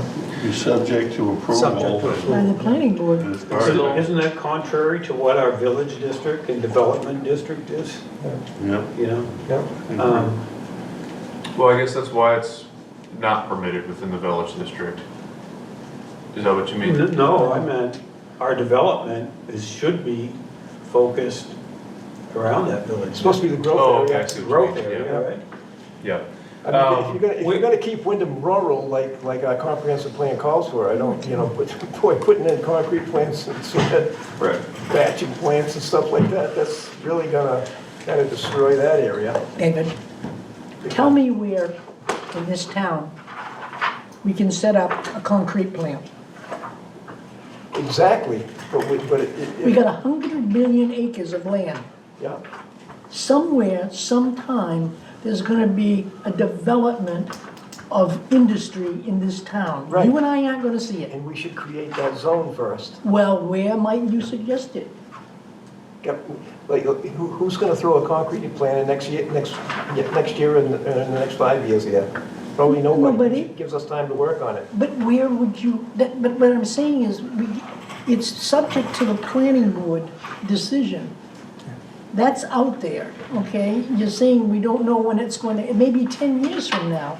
Well, fine, but in the meantime, the planning board's got jurisdiction over the fact that it's not gonna go down here on the corner of, Well, much like the quarry, I mean, it's like, you know, you don't have any zoning, so it's allowed, you know, and then all of a sudden, nobody wants it, and then there's a big fight, you know? It's like, we want to prevent that. so I'm okay with this actually Yeah. for the time For the being, town being. to get going. And then after the comprehensive plan comes along, then we can adapt a little bit if we need to. But I would be okay with, at least it gets us some protection.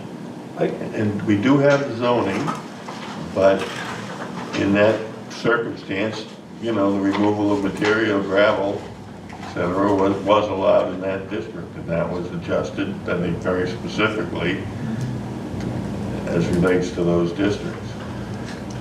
Well, you'd have to be careful about writing your ordinance, it seems like, because you're processing it at that point, and it's like you're changing it from one form to another, so it's not no longer, you know, gravel or... Well, that's what I mean, is there was always gravel pits in that part of town, so they were allowed in that district, which is part of the zone. Yeah. But the issue came up when they wanted to go beyond just gravel and start removing stone, that's what caused the issue to come up. Are you done? Yeah. I think if you look at our current comprehensive plan, and I bet $100 to anybody here, if you look at our new one, it's going to say that we want to maintain our rural way of life and enjoy our peace and quiet. And to put this in the rural district is Let's make just a the lot of opposite of where we should be putting it, Yeah. I think. Where would you put it, David? Should the town create an There's industrial gonna district? have to be something sometime down the road in order to maintain the tax It base of doesn't this say you town. can't put it there. Well, right now, our comprehensive plan says we want to maintain our rural characteristics and idyllic way of life.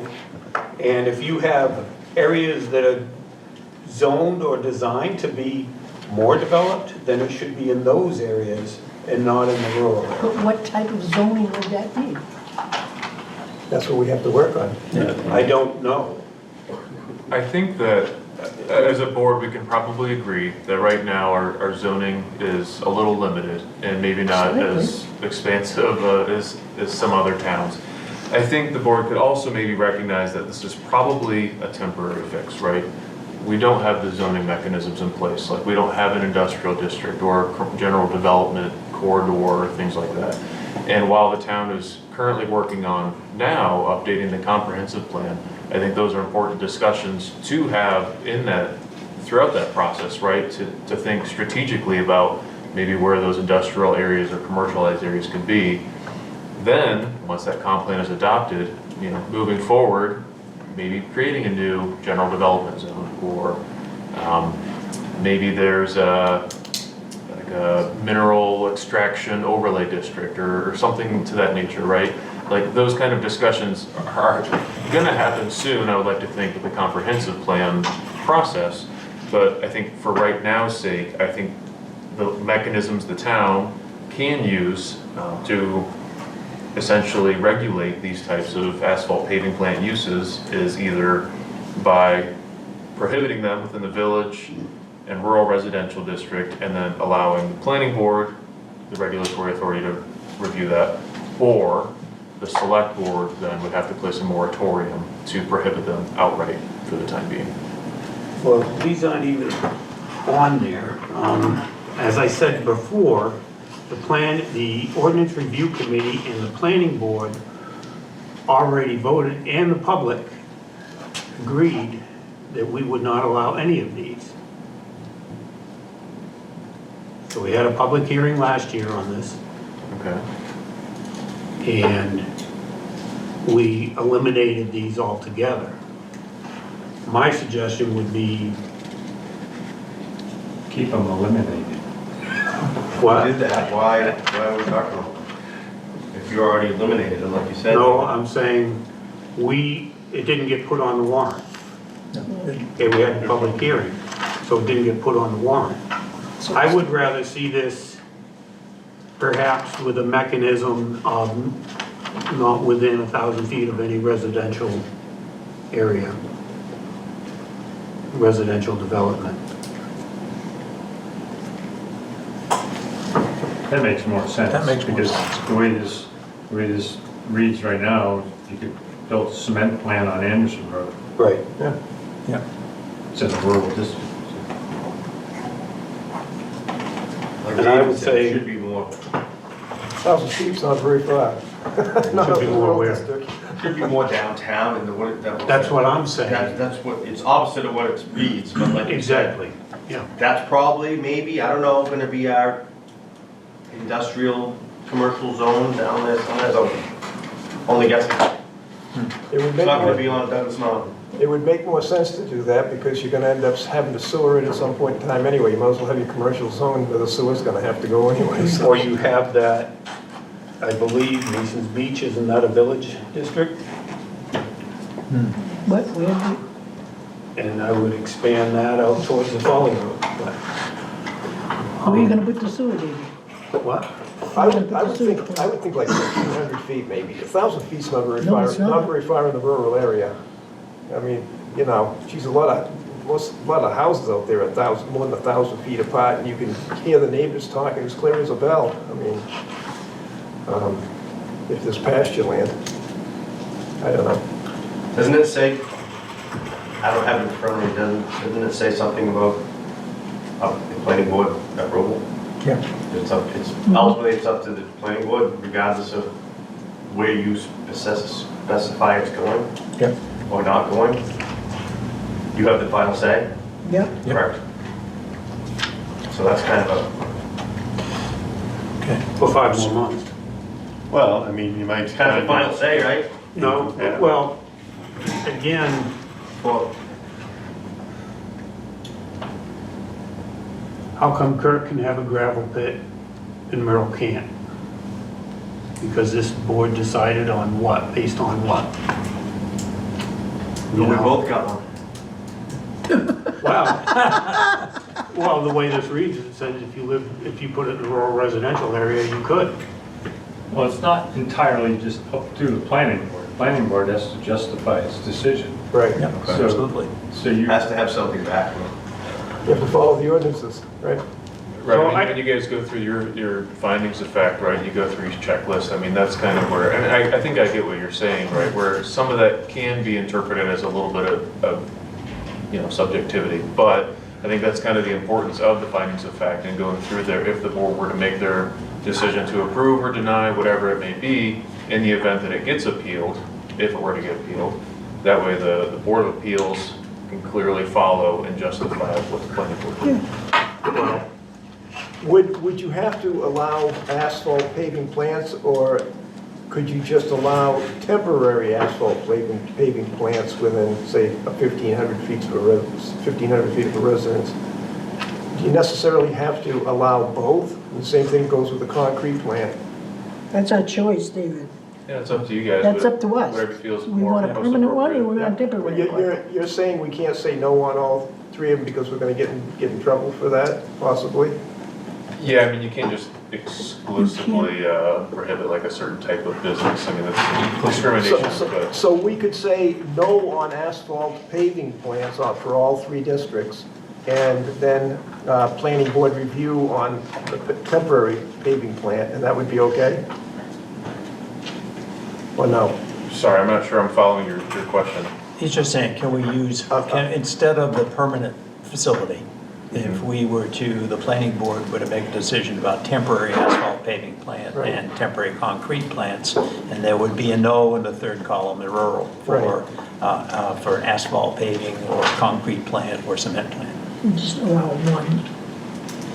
So we are eliminating And one. the same thing with cement plant, a concrete plant and the asphalt plants.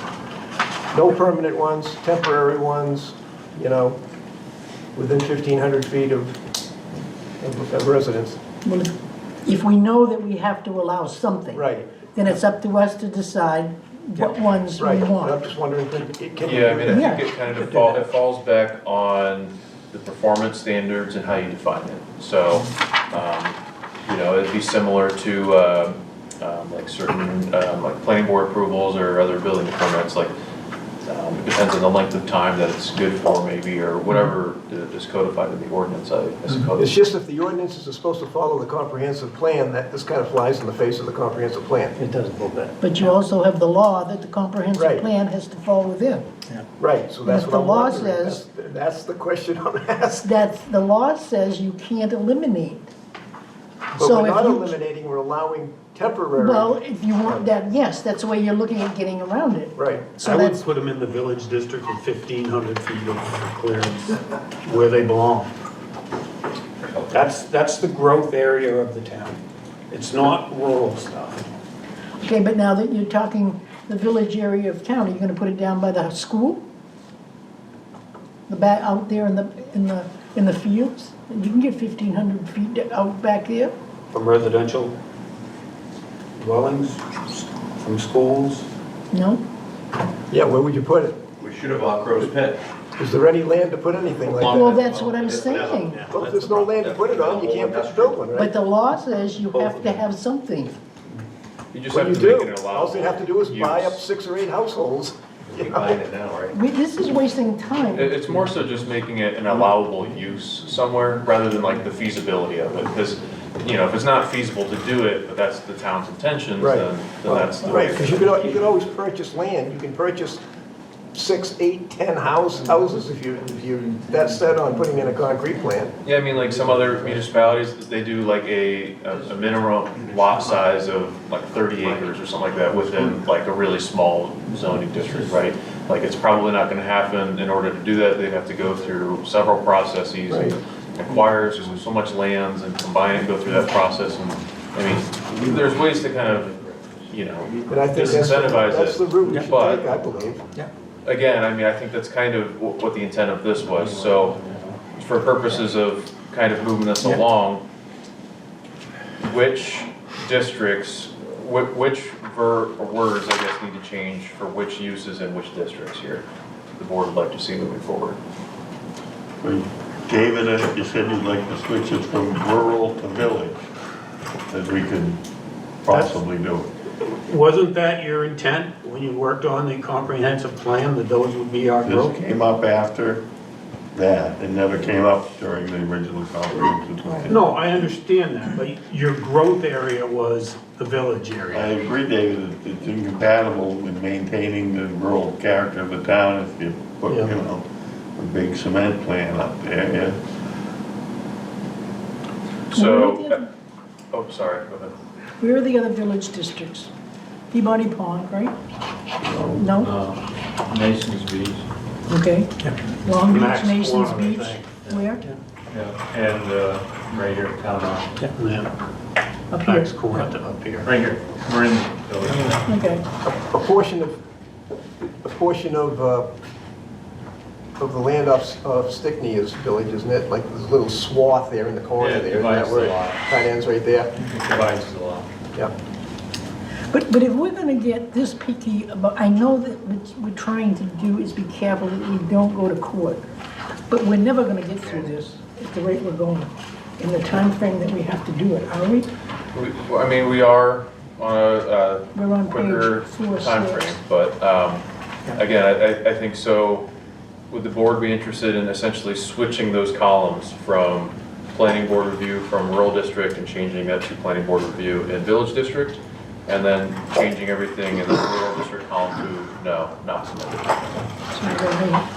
I would be, The issue there would be the reaction to anything would probably be similar to the reaction of The the quarry. core.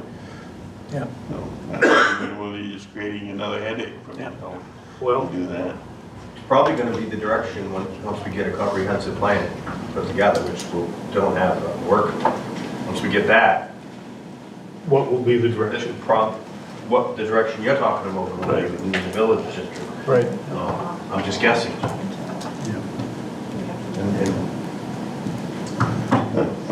We shoot on that one. Yeah.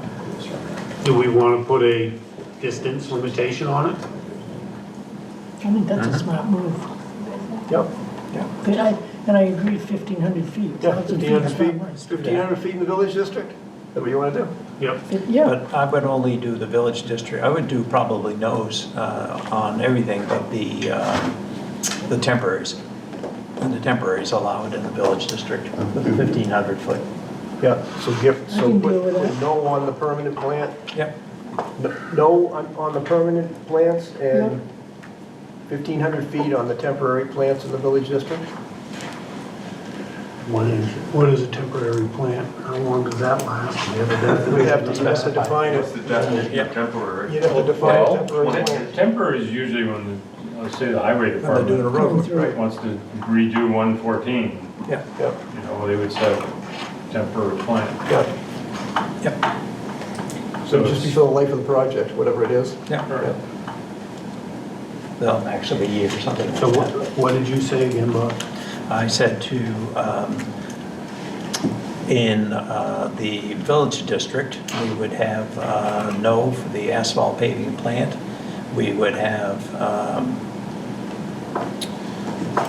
just a planning board for temporary asphalt plant. And we would have the concrete plant, again, we would have no. In the cement plant, we would have no, and in the temporary concrete plant, we'd have planning board. and then under rural, In the it's all village. no. Yes, in the village, yep, Yep. talking village. Yep. And then out in rural district, we have no's everywhere. Yep. Planning board, temporary plant. Along with the, for where we have planning board would be not within 1,500 feet. Yep.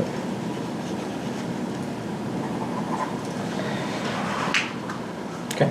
Good. Do we need Okay. to add a definition of a temporary asphalt and temporary concrete plant? So we have those in there in Exhibit 6. I did go Okay. through and add those in, so. Good. But we can get that to that in an hour when we get to Okay. the exhibit Good. page, so.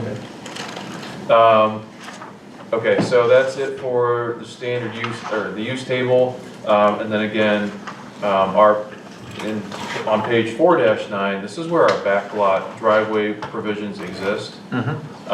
So trying to align this with the table that's in Exhibit 2 a little bit later on, like increasing the right-of-way, the minimum width, and then changing that language from dwelling units to lots.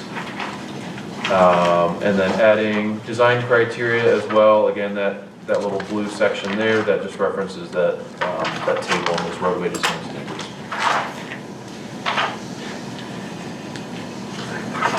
So, is a dwelling unit, is a multi-family unit considered a dwelling unit?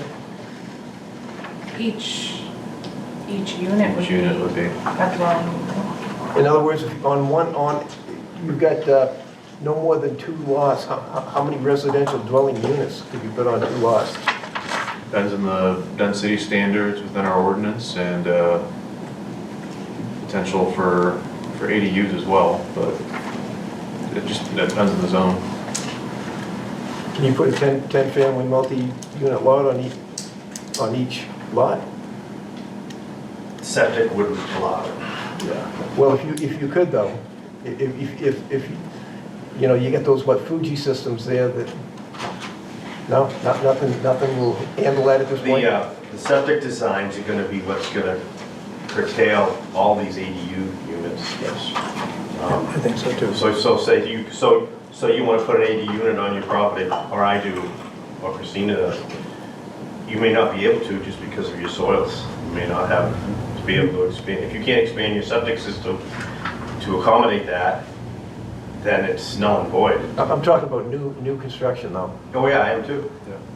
New construction. New construction, you you could gotta build a home put a first. separate system in on another lot to handle both units, a huge system.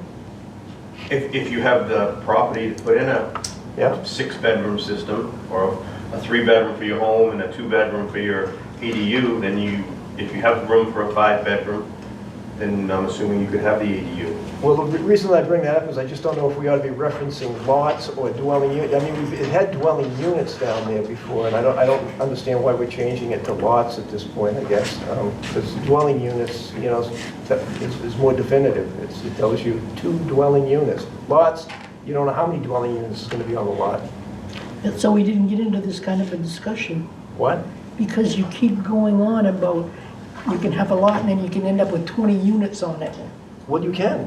But David, as Kurt is saying, there are circumstances that are gonna prevent that. The chances of that happening are close to nil. And this is what hangs us up in trying to get our. You know, that's what they used to say in Wyndham. If you've been Stop on 30 Wyndham! You've been on 30 David, properties, put you're Wyndham really in your good about what you're pocket. putting in now. Jeez, No, I'm telling you, it's, you know, you've got to look down this the road. is not Wyndham, we are You not like have to Wyndham. design your ordinances for the future, 30 years, 40 years, 50 Yeah, years down the no, road. no. Yeah, Our yeah, comprehensive okay. plan is up to 10 to 15 years. Okay. Well, Bob, I So mean, what- this is ridiculous. Yeah. So why are we changing it from dwelling units to lots? So again, I mean, and I know we've talked about this a lot. The purpose for being consistent with lots is for a few reasons. One, when an applicant comes before you, they're gonna propose lots. We can ask questions about if it's gonna be a single-family residence or a duplex or those kind of things, but like the actual dwelling unit nature of it is a little bit more arbitrary. Lots is a little bit more fact-based. We know in a subdivision, if it's feasible for 40 lots, that's what they're gonna propose, right? So that's what we can base that off of. There might be potential for other ADUs and those kind of things, but again, that's that arbitrary discussion, whereas lots is a little bit more concrete. So can we limit it to 3 dwelling units per lot? A duplex and an ADU per lot? Not with the upcoming housing law changes, no. Huh? The other thing, Upcoming laws. the other reason why it's changed to lots as well is to align with the state statute for subdivisions. That references lots rather than dwelling units as well. So again, it's more of a tangible, measurable criteria to base these road standards off of, rather than an arbitrary potential. Just seems like they have no control over the The number of... restrictions, the whole point of the restrictions on backlot provision is to address the density of use. Right, it's limited to 2 because of the traffic concerns on the narrow road. Right. So if you change it to lots, now you're increasing the number of potential dwelling units. But this doesn't make a lot of sense to me. If you're increasing the width of the right-of-way to 60 feet, you're essentially making the requirement that it meet the town road standards. I mean, it's credit, it says, you know, backlot provision, 60-foot right-of-way with no more than two lots. If you go to three lots, now you have to comply with the town's road standards, which is also 60 feet. So, why not just eliminate the backlot provision entirely and just require town roads to be built anywhere? There's some things here that just... The right-of-way is for future development. That was the thought on that. But there would be no... An there extension. would be a backlot. Backlot. There would be no, we're talking about a backlot, you know, with limited access. I mean, there wouldn't be any additional development where somebody used the backlot provision. And it can only be, it's for one dwelling, right, a backlot? Well, backlot provision is for no more than 2 dwelling units. So, but if you change it to lot, now you're increasing the number of dwelling units and you're increasing the potential traffic on what would have been in the past a narrow road. But if you increase the road to the same width as a town road, I don't... So they're setting it up for the added traffic. Yep. Potentially, yeah. Yeah, the traffic. By making the right-of-way 60 feet. That's right away. Because we don't want to make an You're assumption. creating a road that would That's a meet the good town idea. standards, that somebody could come along and buy land beyond you, Right. and then expect to use that road as access to their new subdivision. That would be the presumption. Right, well, I mean, that's the, I guess, logic behind increasing that right away to 60 feet, though. It would be the responsibility for any future development, instead of having to expand the right of way, because then you kind of get into right-of-way acquisition and expansion and potential utility relocation of those kind of things, where if we're consistent up front with that 60-foot right-of-way, down the road, if there is maybe another phase of development, they're not gonna have to go through all that process of expanded right-of-way. They can just build upon that right-of-way that's there and improve that roadway that's there too, up to the higher tier standard. Right. And the reality is that the abutters are only giving up 5 feet of their property anyway. From 50 to 60, it's like they're giving each side. Suddenly, if you leave it the way it is, it bars any further development.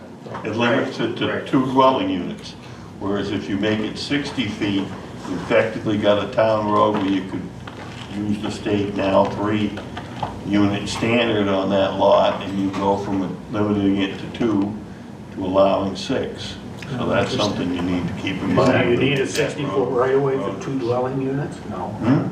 Do you need a 60-foot right-of-way? Well, I agree for with 2 you. No, dwelling units? by making it 60 foot, you brought it up to town standards, and therefore the argument that the guy wants to develop is, I have a town road, now I want to take advantage of the provisions, or up a 60-foot right-of-way, now I want to take advantage of the provisions that allow me to have 3 units on a lot.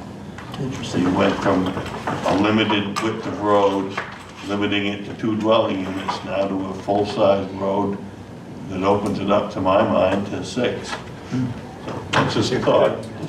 Yeah, that was. Which that's the potential it's gonna have. That was my point, and open it up to further development. Yeah. beyond. Point of view on the back lot. So- Yeah. Going to this. At whose Yeah, expense? but there's no reason it's. Developers usually develop. No, but I mean, That back keep lot's it as not dwelling gonna units. turn into a regular development.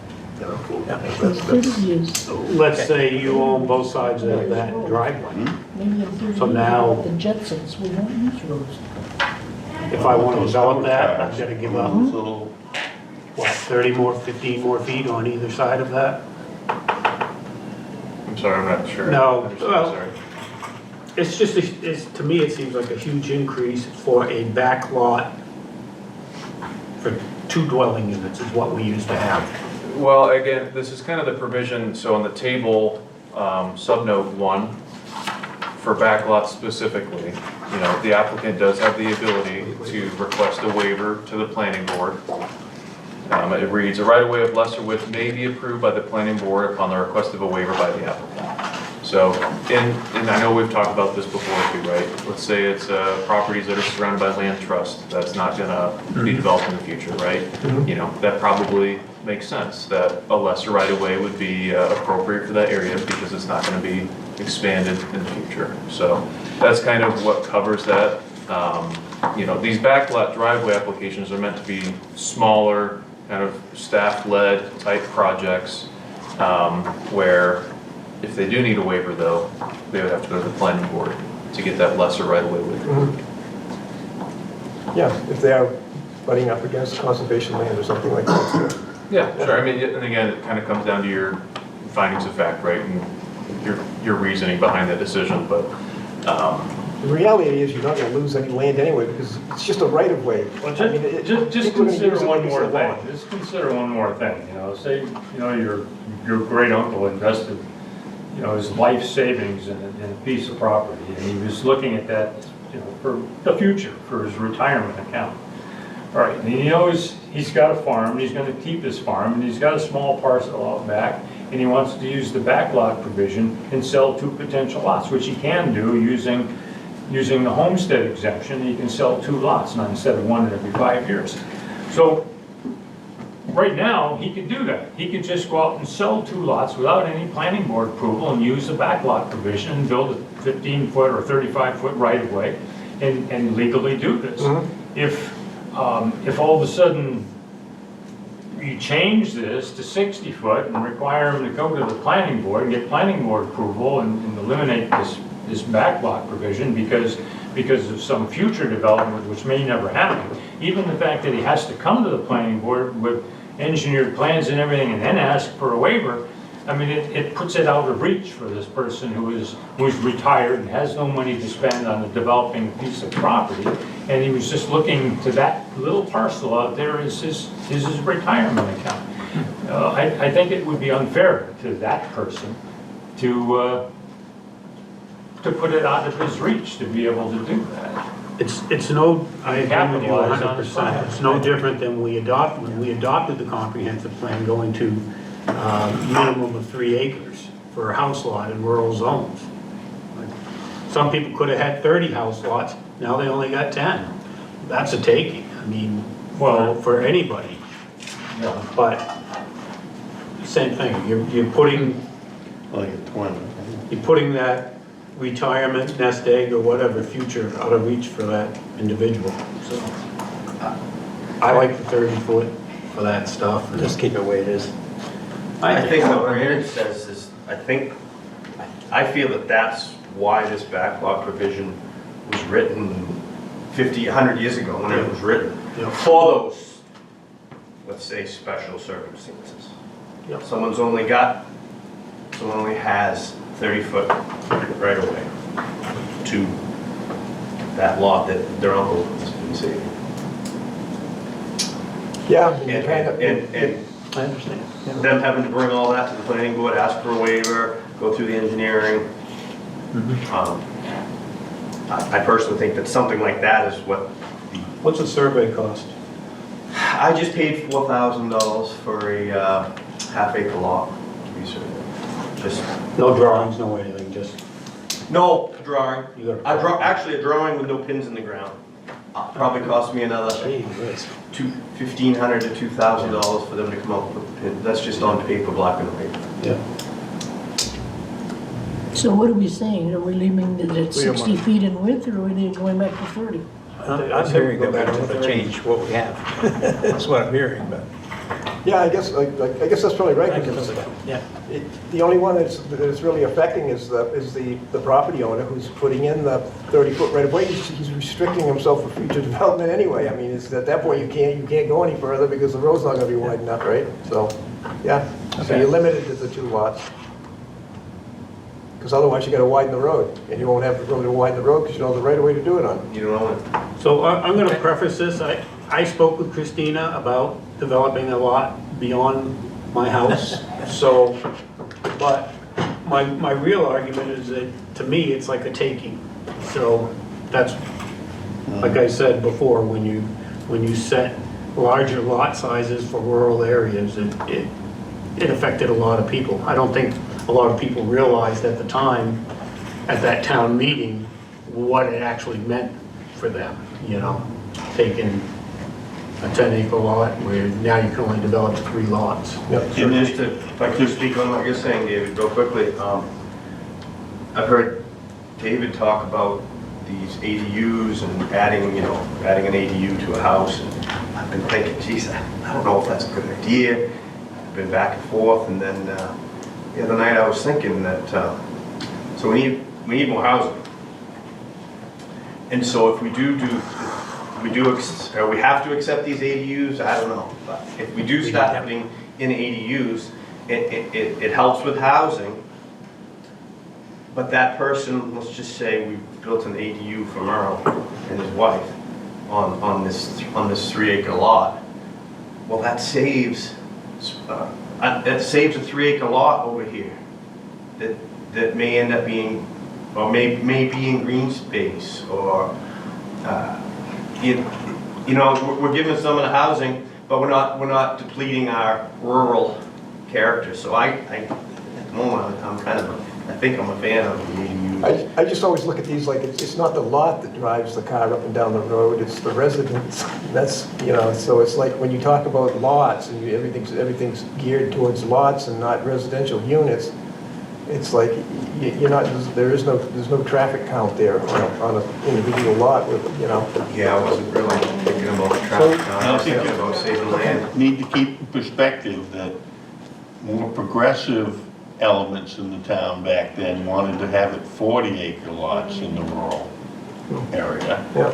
We managed to get them down to 3 and to try to get that under control. 3 was the amount that was recommended by the Maine Woodland Owners Association as an appropriate amount. So that's where that came from. And remember, they wanted 40. If I talked to them to 3, I did you a favor. No, but, and again, I'm not complaining about you. I'm just saying, I don't know if the town really knew what they were voting for. It was only an acre, right? It was an acre and a half. Acre and a half. We made it So- work. That was in keeping with the desire of the state to Right. try to prevent there from being an limit the growth in the rural district, not prevent it. Right. Put me right out of business.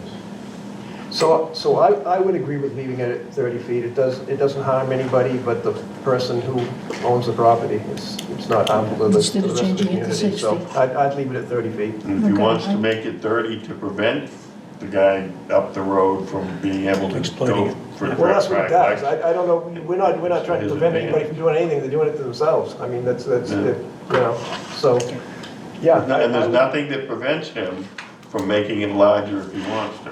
No, as long as you meet the setback requirements at that point, because, you set your house off the road exactly, the required amount from the right of way, and now all of a sudden, your house is gonna be too close to the road. Then you've gotta, I'm sorry. If the fella has land in the back, 100 acres, and he wants to put in a subdivision, then he's gonna build a 60-foot right of way. And it's not gonna be under the back lot provision. Yeah, correct. So he has the ability to do that right. if that's the plan.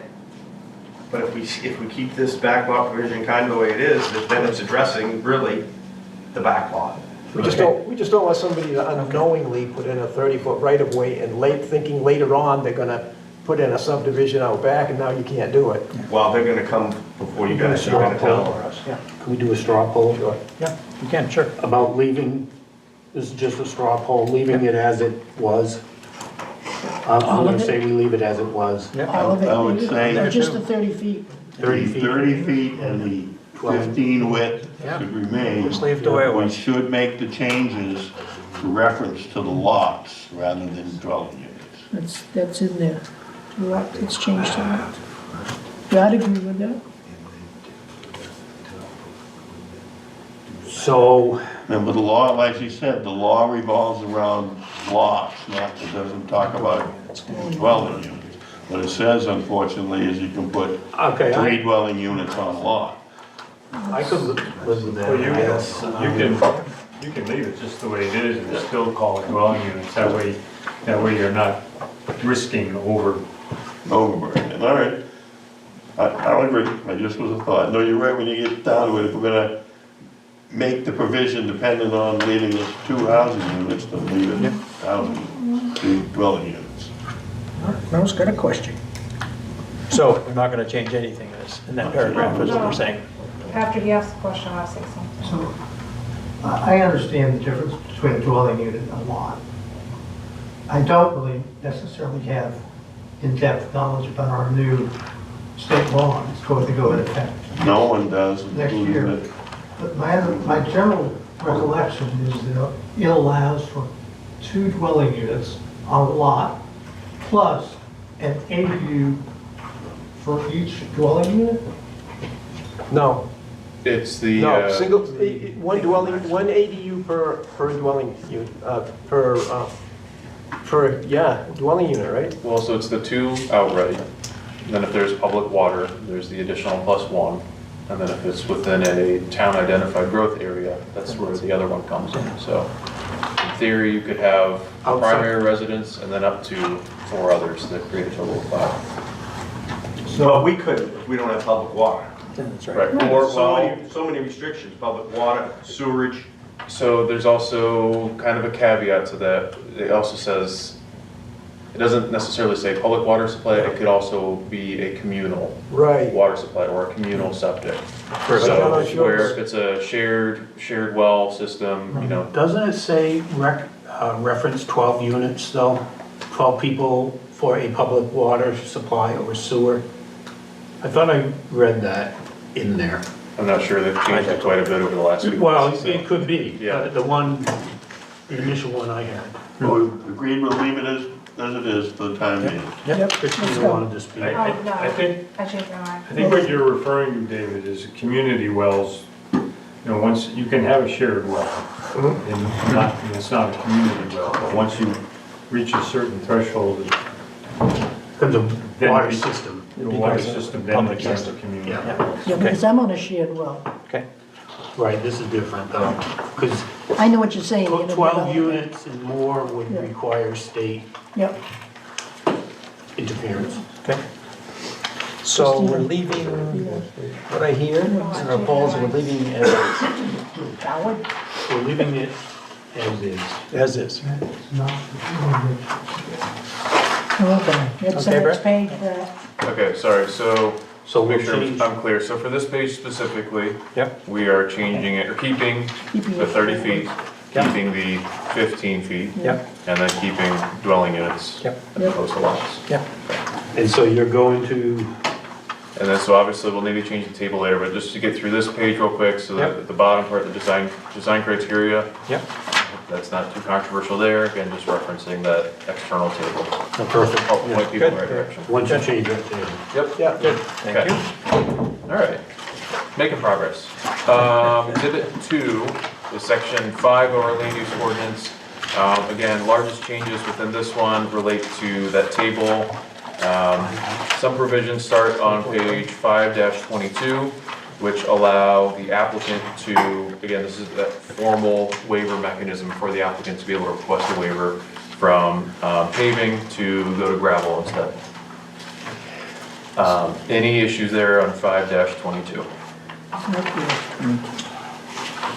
I'd like to get back to the 5-21. Uh-oh, can I miss one? Oh, shoot, I think sorry, We're talking about residential lots. Oop, yeah, It's- 520, actually, it starts, yeah. That's A up at the top. Yeah. 3 to 9 residential lots. Isn't there a potential for, Changing many 60 more, back to 30. many more Yeah. residential units on those lots?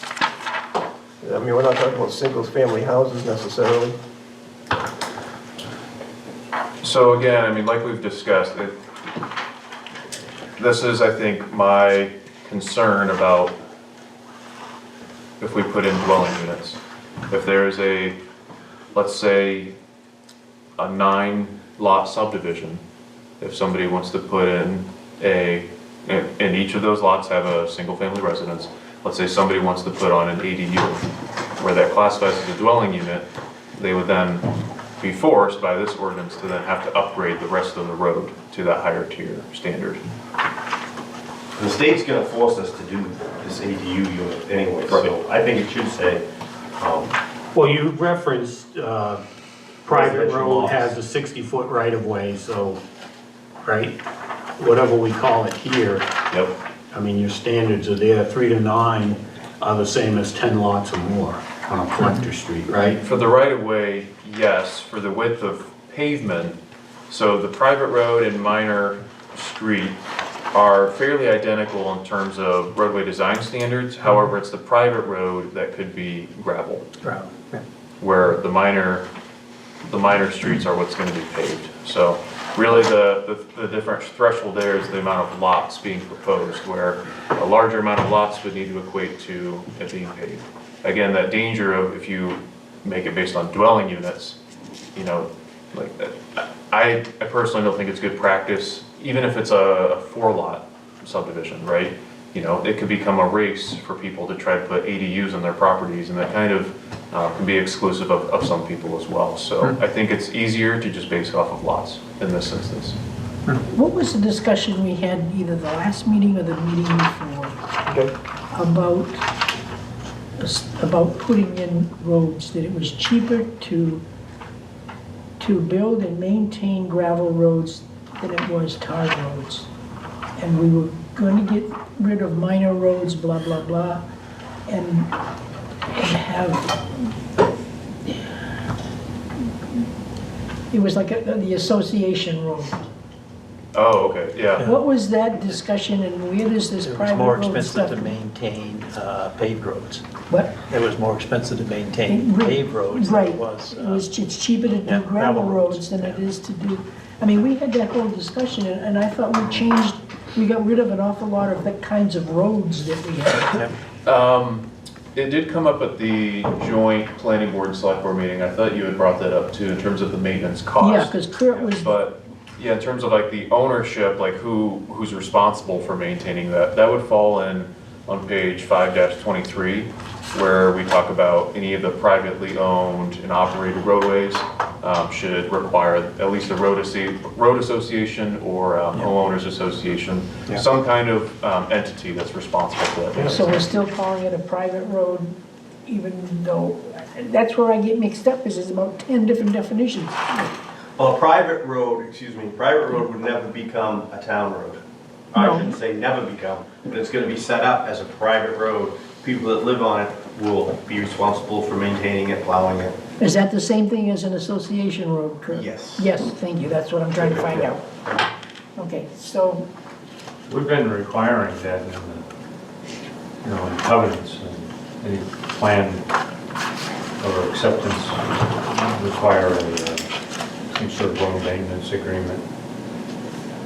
We've been doing that right along. right along, right? Yeah, well, this more so just codifies that. I mean, it's pretty front and center. I'm agreeing that it should be codified. Yeah, right, yep, and it's, really the nice thing about this table and where it is, you know, an applicant can kind of look in here and be like, okay, yep, I'm doing X amount of lots, and these are the standards I need to follow, so. Okay. That There's simplifies it. also, I, go ahead. no, Bill.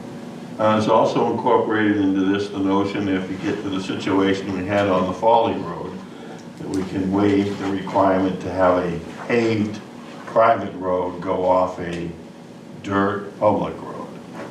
Because that was what we did, and this would basically codify it and allow it. Right, yeah, number 11 on page 5-22, that would kind of be something that technically it's their right if they, if that's what they wanted to pursue. They could go request a waiver from that, and it would be up to the planning board's discretion. And that's what was done, but now it's codified, we can do it. So we can request waivers now, right? That's Yeah.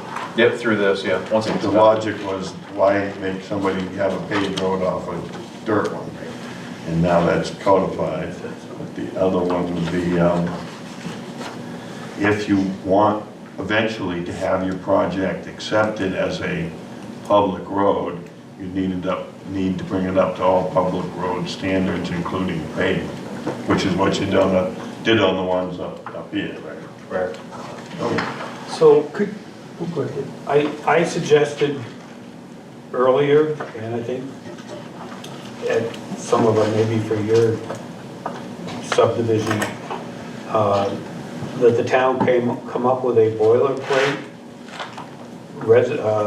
private road association document with minimums that we would require as far as legalese goes. He could bring in a document from his attorney, and it could say a lot of stuff, but I may or may not understand it. So I'm wondering if the board would like to have a minimum document for road associations dues and perhaps a way to enforce those dues, I don't know.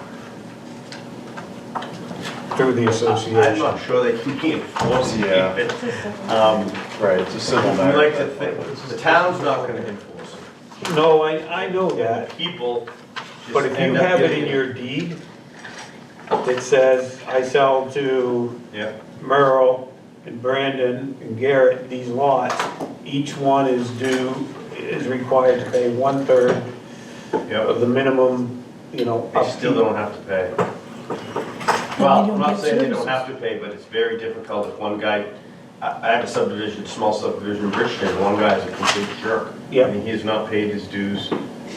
It's, you know, all done with me. There's 1, 2, 3, 4 people that live in this one guy who flatly refuses, and he's not paying. You know, I don't know how they, No, they put Can a they lien own on town it. services from them? So the idea here is to maintain the road safely, right? At that point, it's up to the private entity, right? Like in that, that's a civil matter for. It is a civil matter, but could we put a remedy for that, like a lien on his property or something like That's that? the civil remedy. I don't think the town wants to be association would involved seek in to that. have a lien on There you the, go. more not, lawsuits. Not the town, but requiring you have a mechanism as a developer to attach that property. So at least some way the other owners will get a remedy. May take 30 years, but they'll get a remedy when they When he sells, they can, When they Right, sell, they that's what I'm saying. can hold on the liens. I don't know. it's a sticky. Generally how it's done. Otherwise, it's only as good as the paper it's written on. So, Only as good as the people involved. Yep. So for, I guess, pages 5-20 and 5-21, anything there? I guess 5-20 only just defines private street, 5-21 gets into the actual definition of private street, and then again, has that backlot driveway provision in there, because we're classifying these different road types. Can we put in parentheses what the other, what Oh, wait a the private street is? What we did, just talked over the curb? I can't remember what I said. What do you mean? Like where it's gravel and like, that kind of? An association, what did we say, Kurt? What do you call it? I think they have that they're It's working in on. there.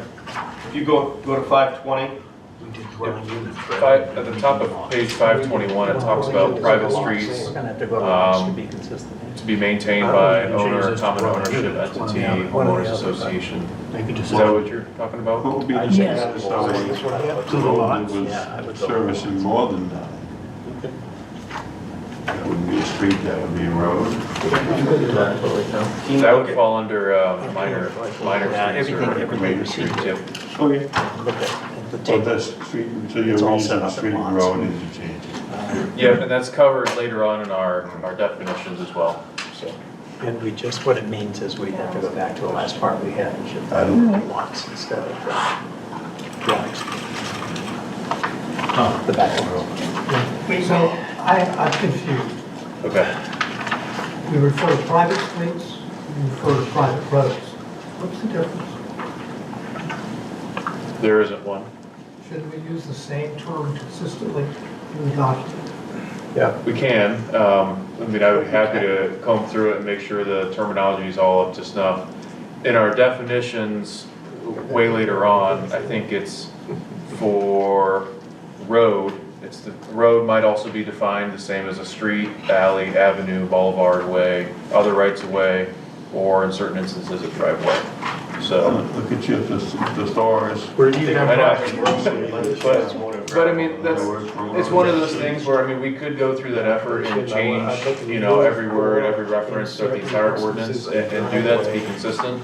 Or, I mean, we could just categorize it under that definition there and save ourselves some time. So. Mariner Lane. It was a subdivision that was created before my time. And it was written into the deeds that after a certain percentage of the lots had been sold, then there would be created a homeowners association or road association. And the road would no longer be the responsibility of the developer.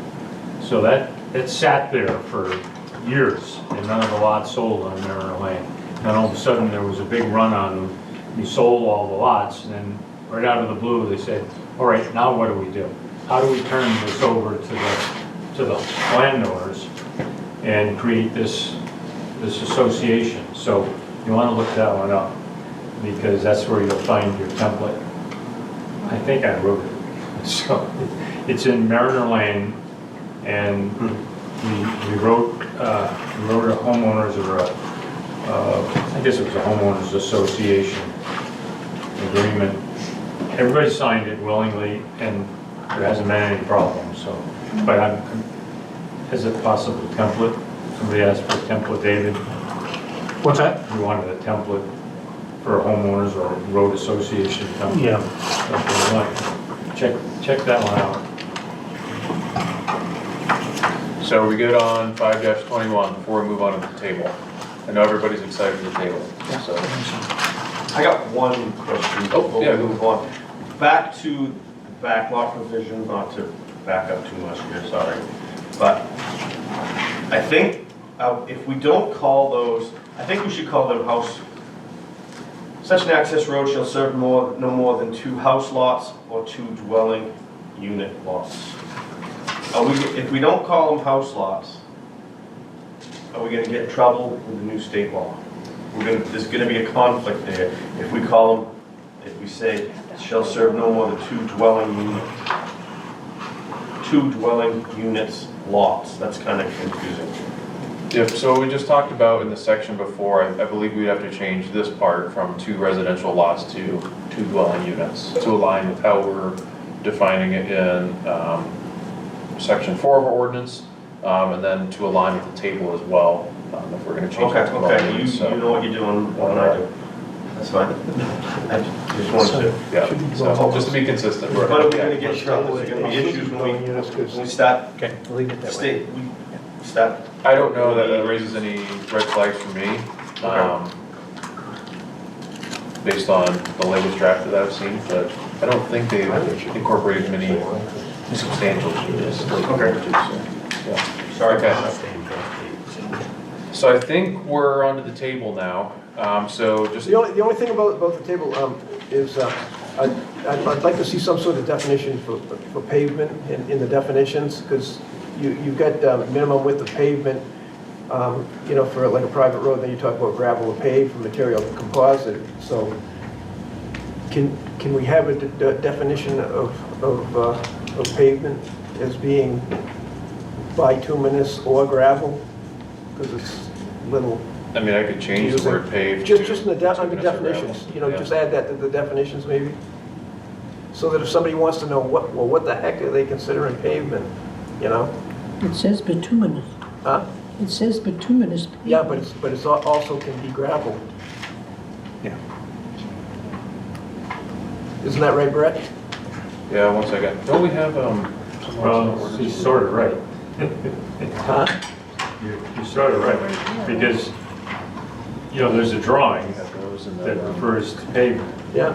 but in the definition of private, minor streets and major, it says it can be gravel, Yeah, but minor streets and major streets have to be right. paved.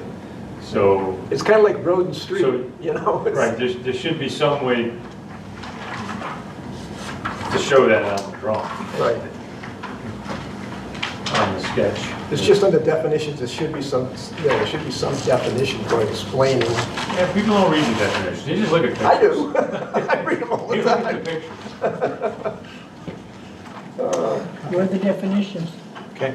okay, so again, just to cover high-level overview of the changes so far before we make any others.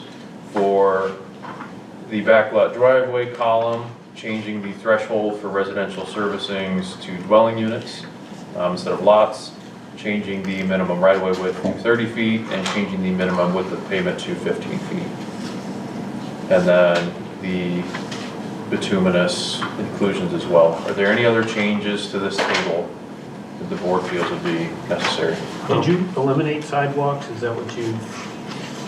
What I did is I didn't eliminate them, just the couple rows above them. I made it a little bit clearer. The formatting was a little funky Okay, in terms of how it was kind of laid out, so I just wanted to make that a little bit more clear. Sorry. Good question, yeah. Do we have sidewalks in Sebago today? So we can waive sidewalks, correct? And we can waive paving on private roads Let's move on. 5-25. Correct. of any number of, I got little sticky pads everywhere. if you have a private road with more than 9, you don't necessarily can waive gravel on it. We can, yeah, that's, We can waive pavement. the next page too, 5-24, that's the waiver section that the board could base it off of. Just the types of things that you would consider when you might need to grant a waiver, but to answer your question, Given yes. what Curtis said about expense, it might be better for an association, whatever number of persons, to be able to maintain a gravel road and maybe add an expense of a paved road, if overall it's just as good and less expensive to maintain, Oh, that's the waiver piece, yeah. as long as it's allowed. Waiver. Wrote that down in the notes. Okay. Could you give us Anything else on the table? Why would we grant a waiver that this Board of Appeals, and that should just be Board of Appeals, not Board of Zoning Appeals. Why would we grant a waiver greater than what the Board of Appeals can do? If it's not within our ordinance, then they could do an appeal. The applicant should be the one doing the appeal, shouldn't they? So that's, the waiver would not qualify for relief granted by the Board of Appeals.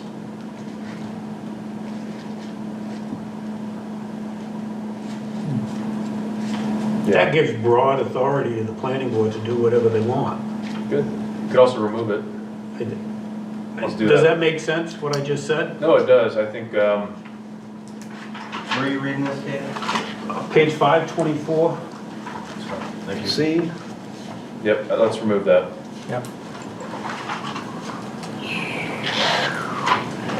and also on that same page, could you give us an example of a unique circumstance that could occur in Sebago? That would be A. And that's exactly what the Board of Appeals is for. Well, they'd be requesting a variance at that point. Right. Yeah, this is just Right, but again, that, Right. I mean, there could be, like Ponds. you just said, there could be ponds, streams, natural resources, rock walls, extreme topography, ledge. I mean, there's all kinds of different things that, maybe it's just not quite feasible or would be incredible expense to the developer. I mean, again, this is where the burden of proof falls to the applicant, right? For whatever waiver they're gonna request. They could request all kinds of waivers, but it's up to the board, to determine based on the information provided by them. But the if it's Board of appropriate. Appeals can't give an appeal This is a for waiver, something though, not that's gonna appeal. cost more money, This like is if a there's a waiver, big though. rock there and it needs to be moved. This is a waiver, David, not an appeal. but it's saying, the way I read this is that we can take anything in this land use ordinance and give them a waiver. If we have make appropriate findings.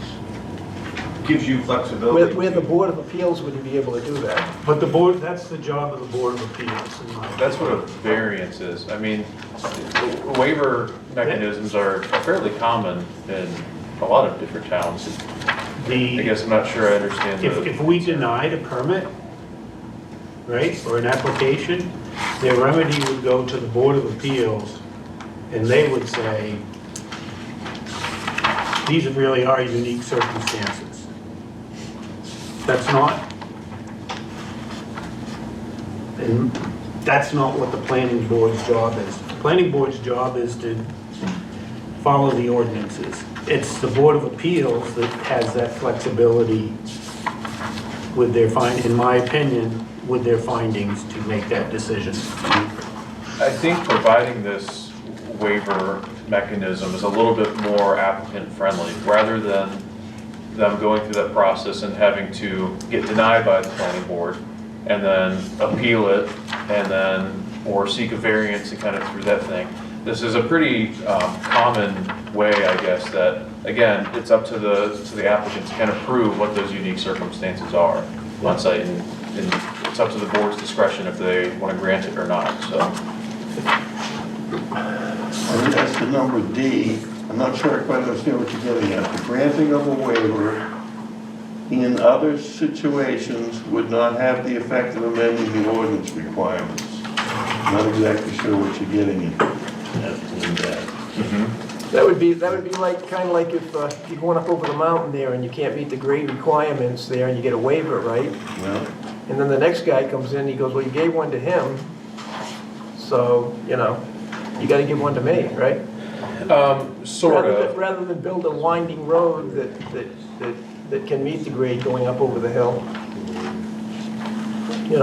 That's the way I look at this. It's like it gives the ability for any given planning board to look at this in any number of different ways.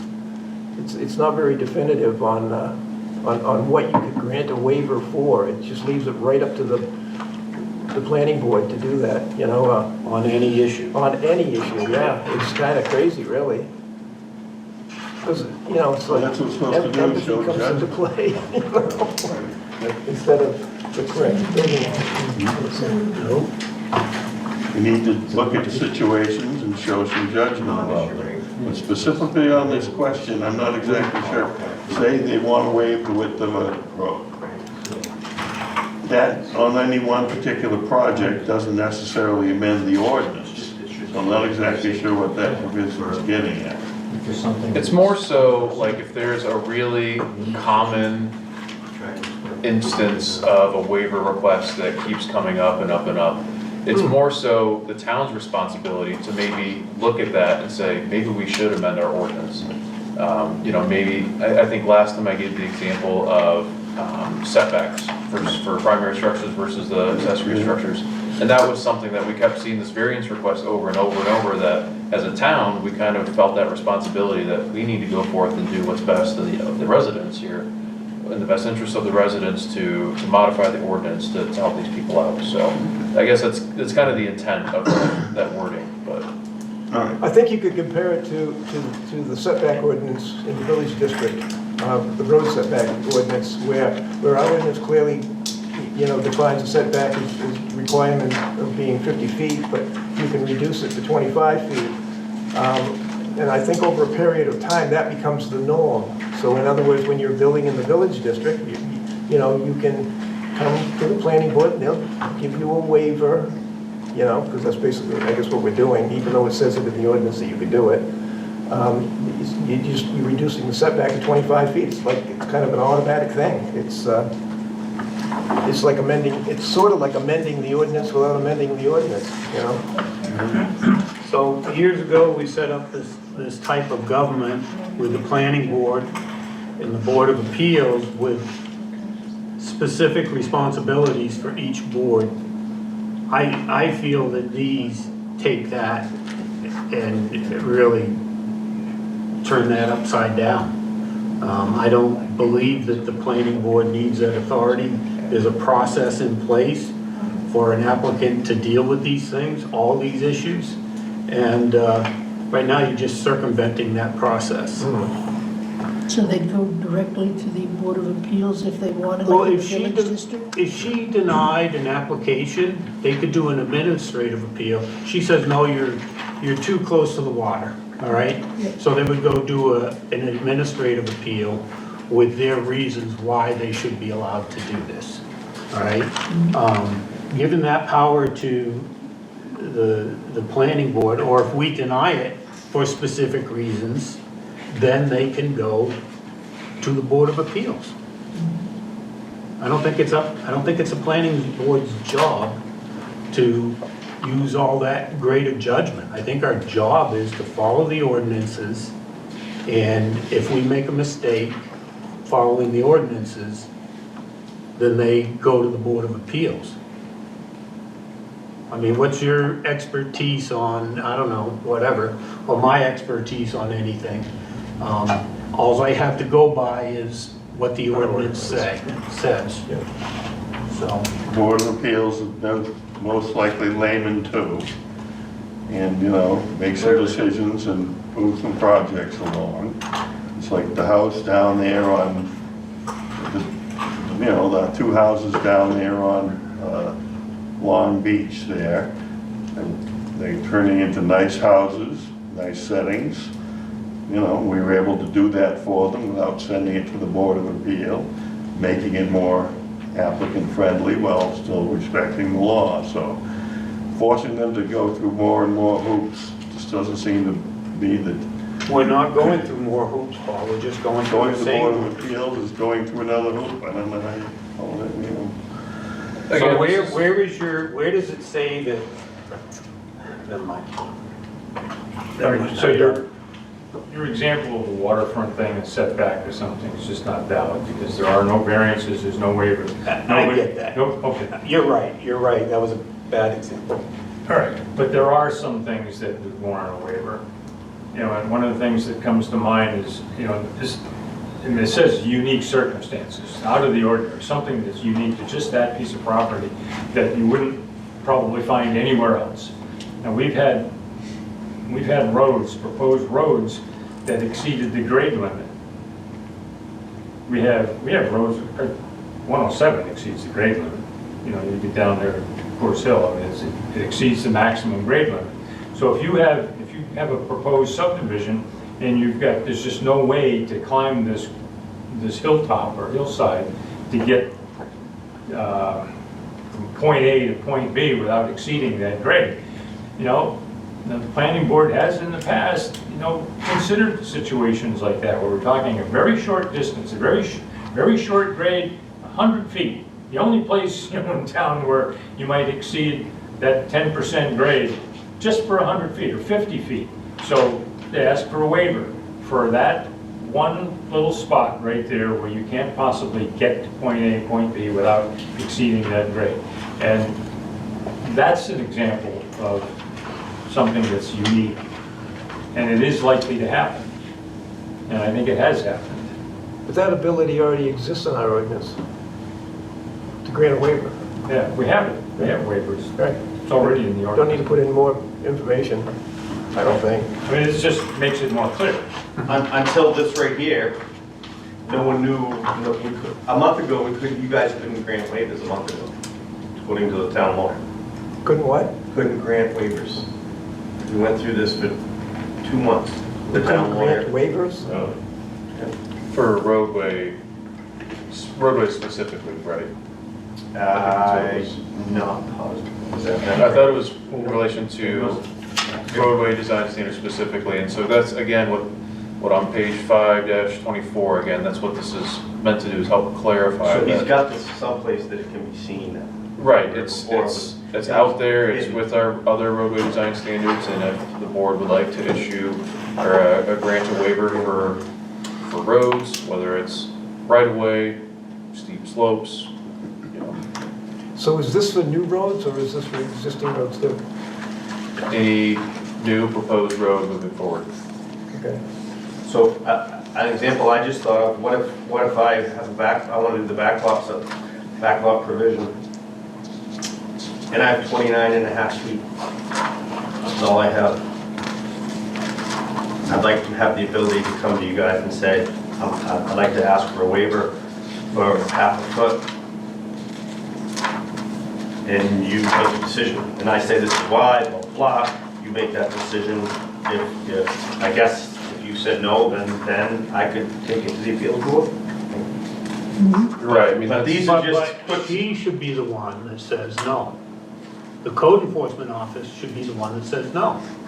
It shouldn't even get to us. You gotta, That could be correct, David. Well, because again, there's that's a lot, she should have more power than she does. She should be able to make those decisions and Well, she issue can. permits. she should be able to approve it or deny it, or, I mean, in that instance though too, I mean, where it's something that it's your right to request a waiver, you know, nudge them in the right direction and say, you know, hey, planning board, here's the applicant requesting a waiver for the lesser right of way.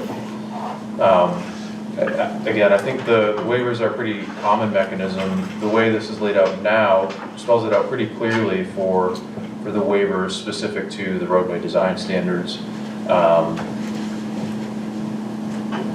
Yeah, I guess, I think it's a lot more applicant friendly. I think this is the way to do it, really.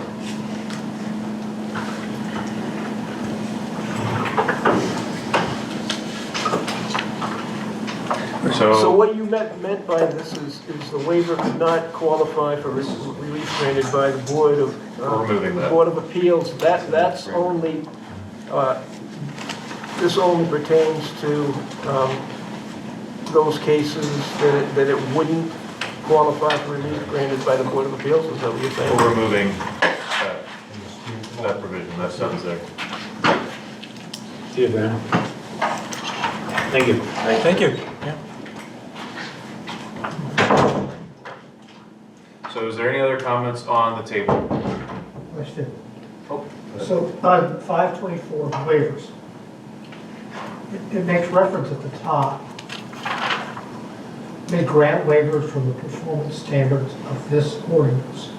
So this section on waivers apply just to the streets, or does it apply to the whole ordinance?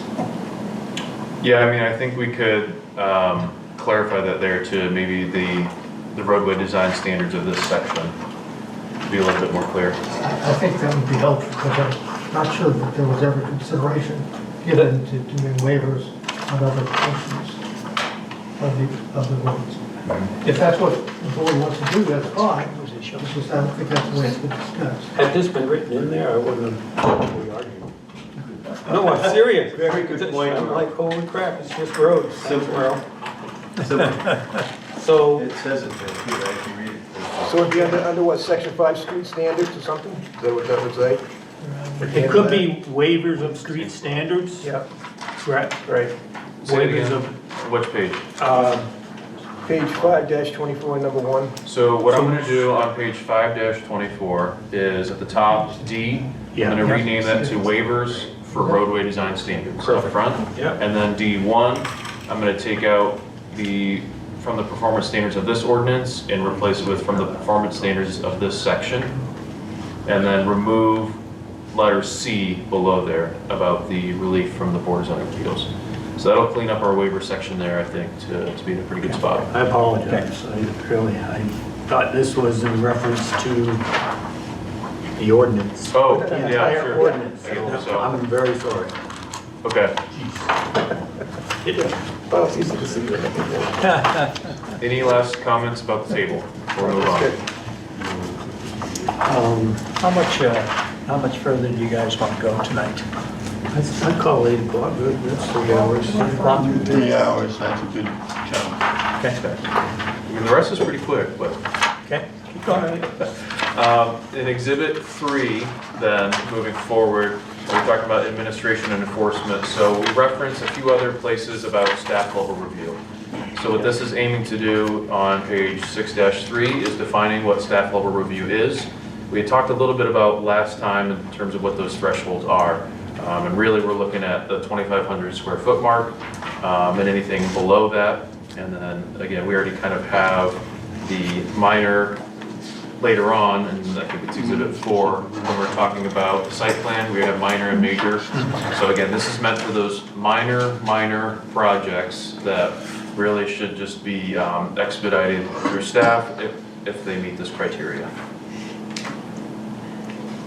Does that take the purview away from the planning board for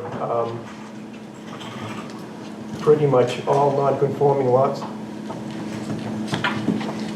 I would defer to Christina, I guess. I think it depends on what's being proposed, probably. Shoreline zoning? But I think shoreline zoning still requires your approval.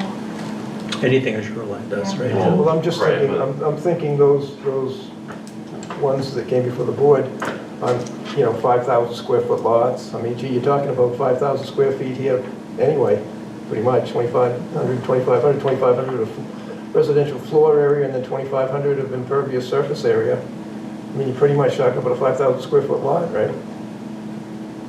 potentially. Yeah. Again, I mean, this is meant for like those small, really projects that, where it takes currently 3 or 4 months for an applicant to get a review by the planning board, it could take 3 weeks I'm to just do it thinking some administratively, of those- really help these people The out. non-conforming lots are the ones that seem to need more scrutiny than some of these She knows what lots. she's doing. I don't think any of the other, any other local towns require planning board approval for shoreline zoning. I can go to Wyndham and get a building permit for shoreline zoning, tear down, rebuild in probably 5 days.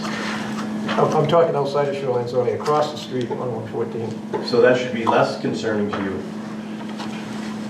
Not less concerning, because you're removing little small camps and putting in, 2,500 square foot houses, or 3,000 Well, square foot houses. if they're not taking up more than 20% of the property, then, It's fine. I mean, it's pretty, all these standards, everything's black and white. Yeah, again, I mean, this is meant to for those really Most code small enforcement officers projects. can handle. We have no way of testing the groundwater in our ordinance. There's no nitrate loading levels. You know, we don't have any of that. I mean, and here we are, we're packing these houses in like sardines down there and expanding them. It just seems If like it's the allowable planning though, board then ought to we have have to purview let over them do that. it. Yeah, if they can put a septic system on it and they meet the 20% lot coverage, then what good is your review? Right. You're wasting a lot of time and money. Well, we can require or request some water studies, you know? But David, that doesn't have anything to do with what we're I doing know, right now. I know. But let's expedite the job. You know, I'm trying to get us to a point where we recognize some of this stuff that's gonna have to be done in the future. We just keep dragging our feet, kicking the can down the road. You know? But right now, this is the Yeah. document that Well, we that's why I'm have. bringing it up. It's just, you know, it's a really good opportunity to bring that up, that's all. What's 2,500 feet of impervious surface? Is this a parking lot? Anything. Driveway, Yeah, it could be Patio. driveway or gravel or patio. Tool shed. Pad, shed. Yeah, all right. That's a good sized area, 25 by 100 feet. That's not Yeah. a small area. Yeah. See what average size of a home nowadays is, Yeah. gosh, 2,000. 2,000, so. Yeah. So, Shoreline zoning, it's 15, 1,800. right, so, okay, any other, like, word changes within this staff level review section on page 6-3? I need some help understanding this. So at the very top, it says, so long as in any 2-year period, 1, 2, 3, and 4. What does that mean? What happens in a 2-year period? So if someone, for example, constructed a home or did a project that was 2,400 square feet, 2 years from that period, then if they did something else in the property that raised it above that 2,500 square foot threshold, then that would be elevated to that higher tier review.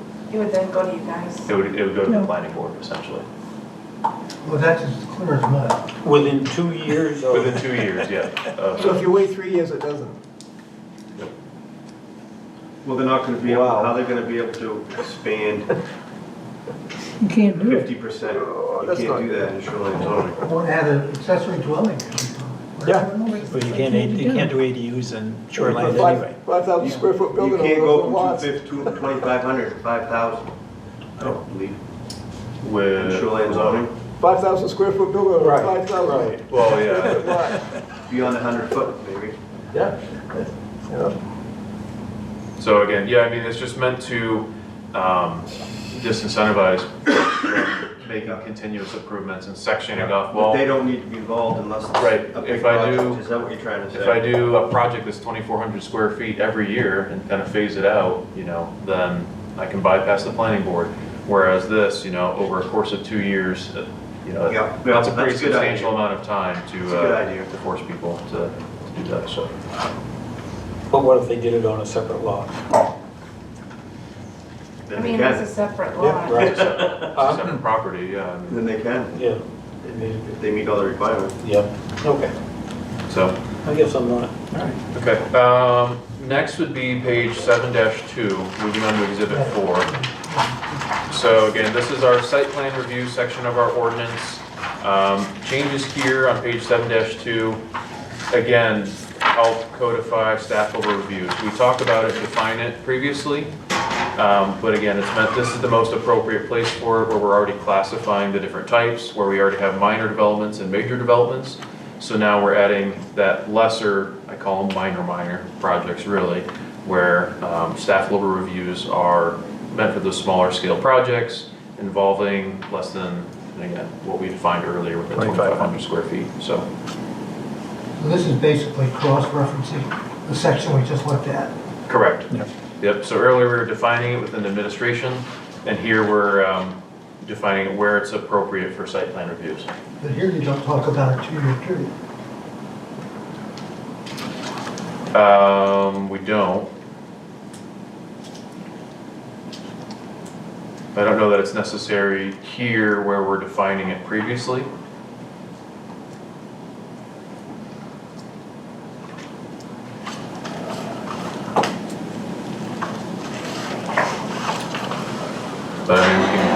slide it in there, I suppose. It's just an inconsistency, and inconsistencies have proven to be problematic at times. Okay. Well, a lot of the reasons that things have come before the board in the last couple of years are because they're non-conforming lots. And I think this is making reference to conforming lots, and there being no real need for us to review these projects on conforming lots, right? I agree with that, We're yeah. thinking about. So why don't we put in there, with the exception of non-conforming lots? Well, the non-conforming lots will be coming in front of us anyway. They have to. Right, but our point earlier, I mean, excluding the ones from shoreland zone, I mean, if the board already has this set criteria Yeah. to work off of, and it's pretty limited, and we can't really work outside of that purview, I mean, that's something that, instead of it being a 3-month-long process to reach that same conclusion, Christina and staff could, you know, do that within 3 weeks and help these people out for these smaller projects. But even if this project came up on a non-conforming lot, it would still have to come in front of us. But say you have a person out in the rural part of town with 3 acres or more, and there's no really reason for anyone to pass judgments on non-conformity, that, you know, allow the staff to just review it and if appropriate, go ahead. Aren't you guys talking about non-conforming lots, shoreline zoning, and This would include both conforming and non-conforming lots, with exception to what the planning board already has to review through shoreline zoning. So what happens in you're only, the only residential floor area is on the first floor?